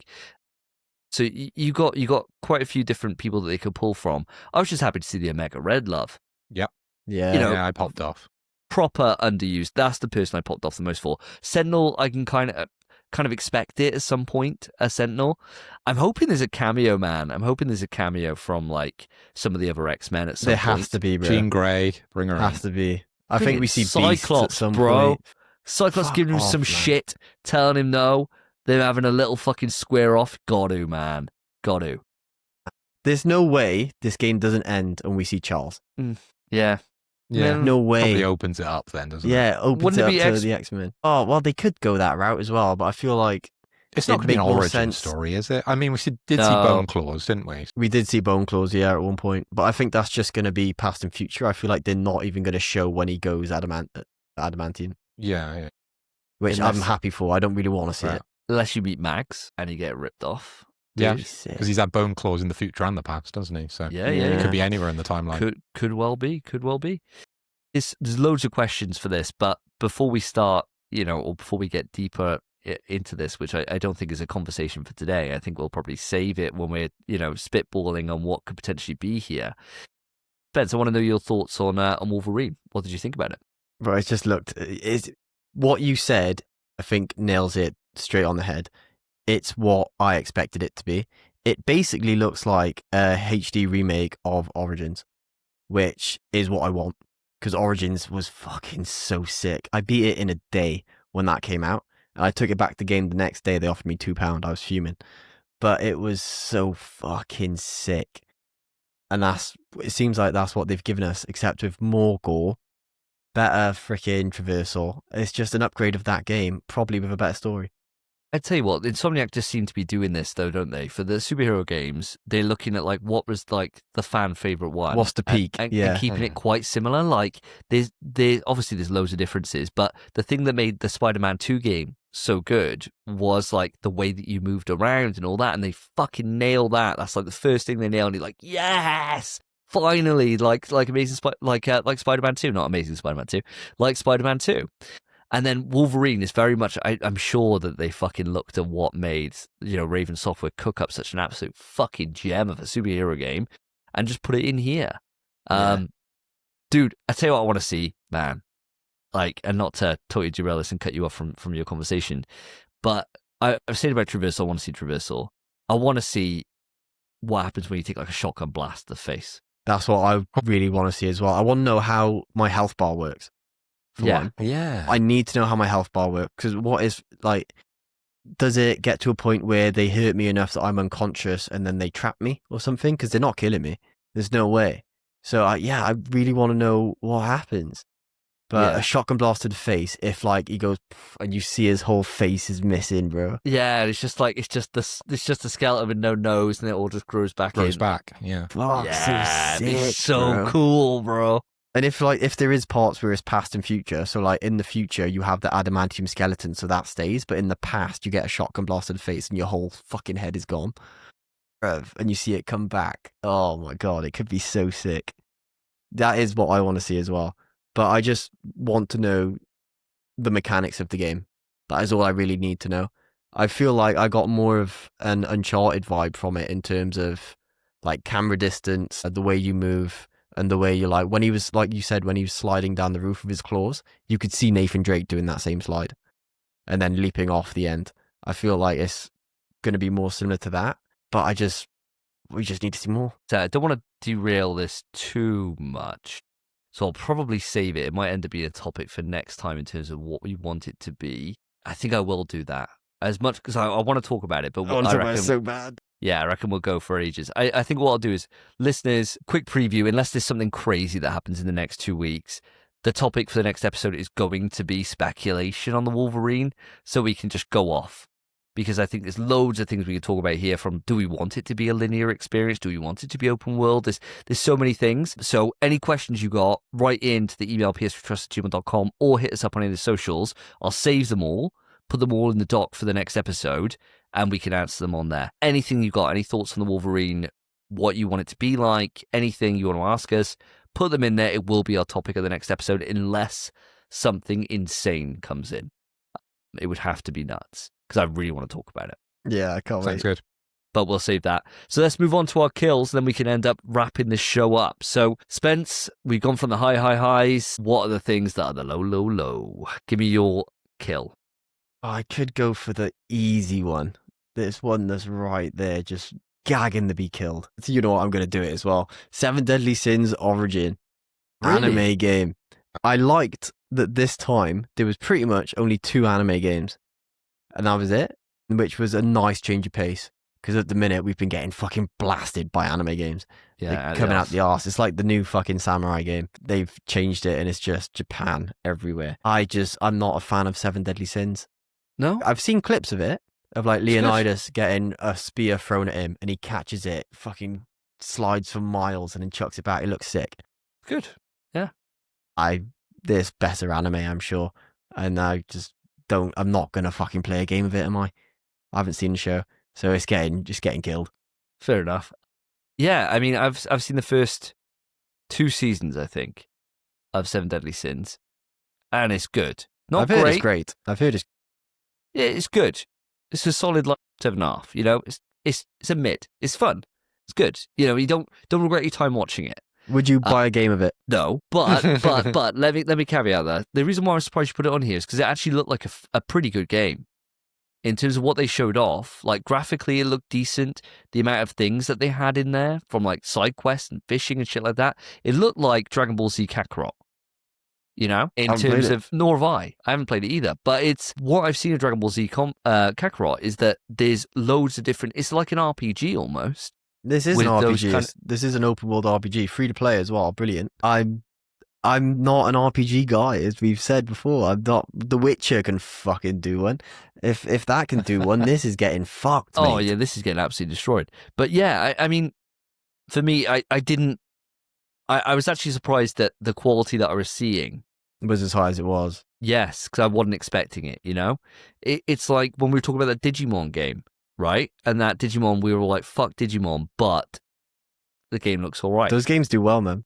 It's fucking done well critically. If one of us had this Final Fantasy critic, it scored fucking huge.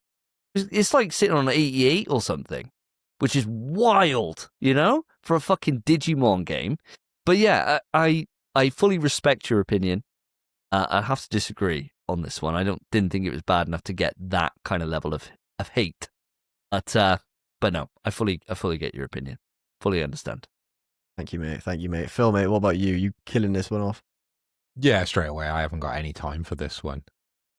Although it is launching, just for the ones that do want to know about 7 Deadly Sins, launching January 28th, 2026. And it lets fans of the iconic Japanese manga and anime series adventure through a free-to-play open-world RPG. So it's all the things that are red flags for me. So no thank you. In the bin. I haven't got a lot to say on this one. No one should. Fair enough. Well, move it on then. Give me a kill, Phil.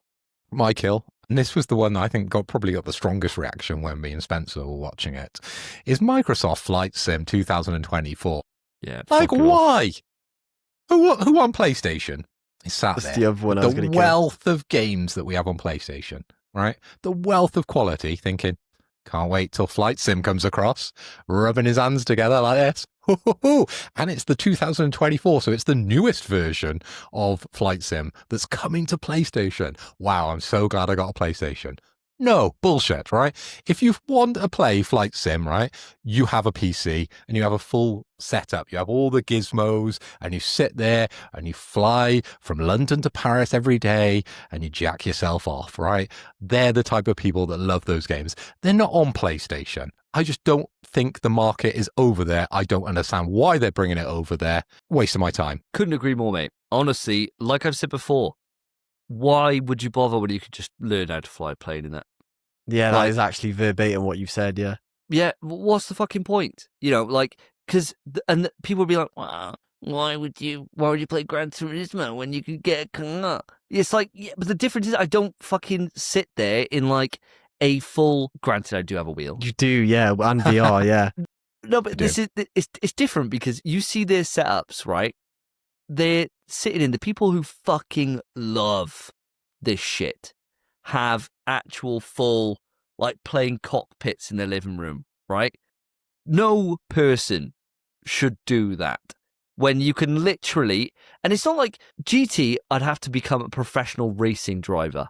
That is never happening, right? I could barely park. Not with that attitude.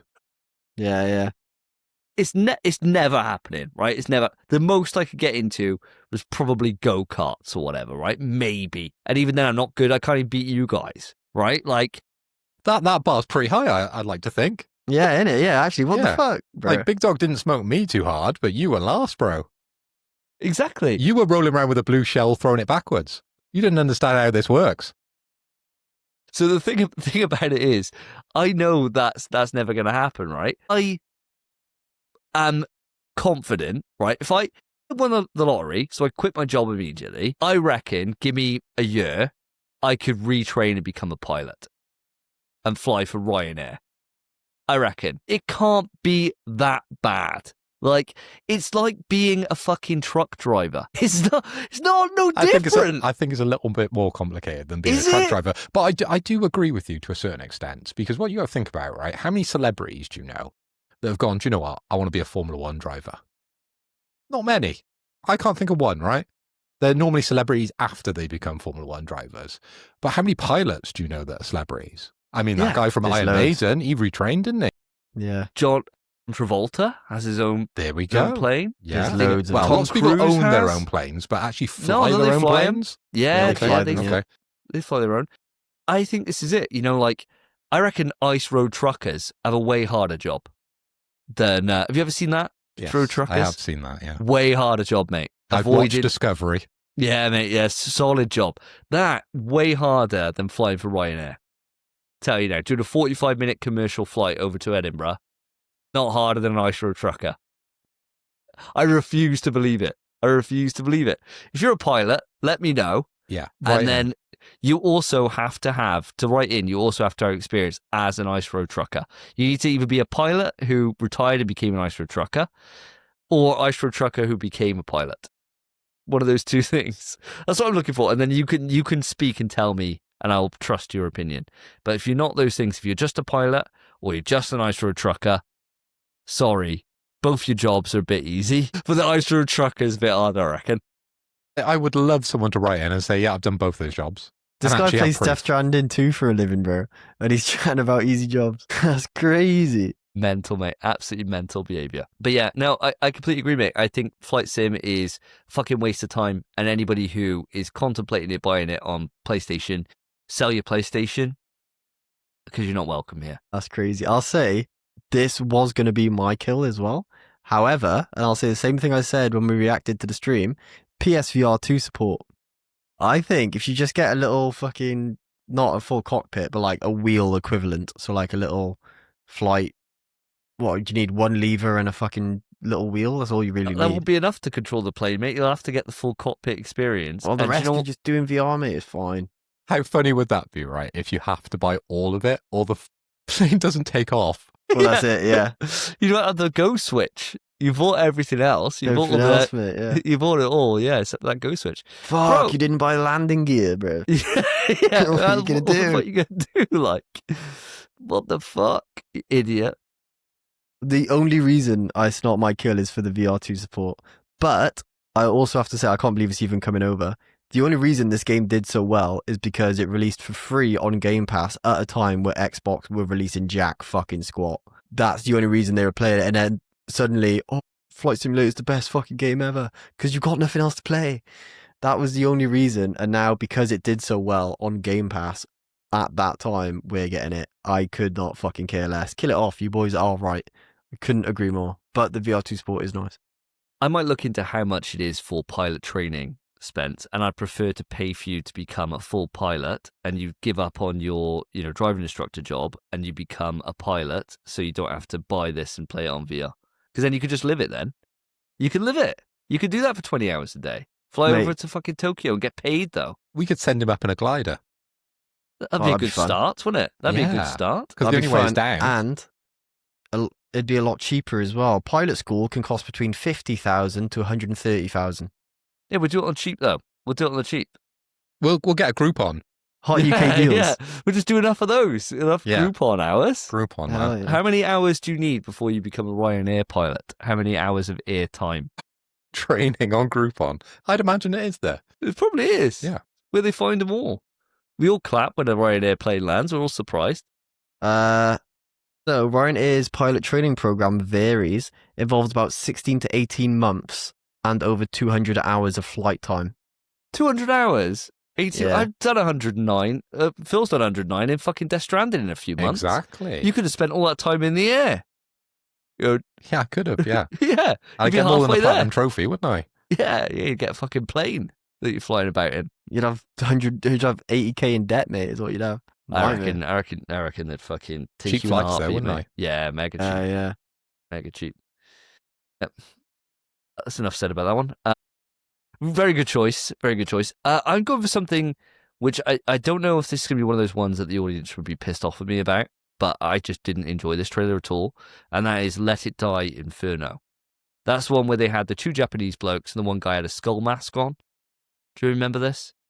I'm scrolling. Yeah, I'm looking for it as well. Have a look. It's the one where they have like this skeleton guy, Oh, I do. and it's yes. like a action roguelike thing, PvP, VE, whatever. And it just didn't appeal to me at all. I thought it looked boring. I thought graphically it looked shit, and I just didn't like the skeleton man. I thought he wasn't fun. I thought he was probably Japanese people might have thought that was hilarious, but I thought he just looked like a fucking idiot. So nothing about this game spoke to me. I didn't play the original. This is a sequel. So to me, I do want to let it die. The graphics look like that zombie game that Capcom make, Dead Rising. Yes. You know, the Yes, kind of yeah. aesthetic of just having weird shit all put together. Yeah, it just... Yeah. We'd seen a few things in the past about this. It looks all right, but it's nothing that I'm running out and buying for sure. No, fuck it off. Everything else on here I could at least make an argument for. Halloween was another one that I was thinking of maybe including because of Dead by Daylight existing, but it looks fun. You know, Looks it great. looks like if we got it on PlayStation Plus, I'd play it, you know? Yeah, I thought it looked really good. Whereas Let It Die Inferno, I mean, I'd have to be in a towering inferno with no option left but to play this, otherwise I'd die for me to play it. Because I'm just so uninterested. I just don't give a shit about it whatsoever.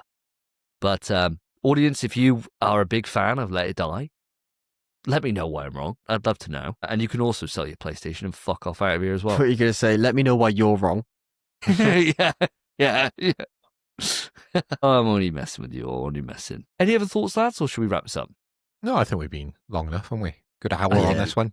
We've Well, I been will long. say, I'll just say one last thing, just because we haven't really actually talked about Let It Die Inferno. Bro, the skeleton man just didn't do it for me either. I didn't even notice anything else really, but that skeleton man, I was just like, bro, he looks weird. He looked like a different art style from everything else. Yeah. Put me I off. just don't like him. I got an aversion to him for some reason. He just looks like, he just looks shit. I just don't like him. Glasses, I think, and the coat. And Yeah, all of he's it, trying too actually, hard. there's not a bit of him that works. No, he's trying too hard. I don't like it.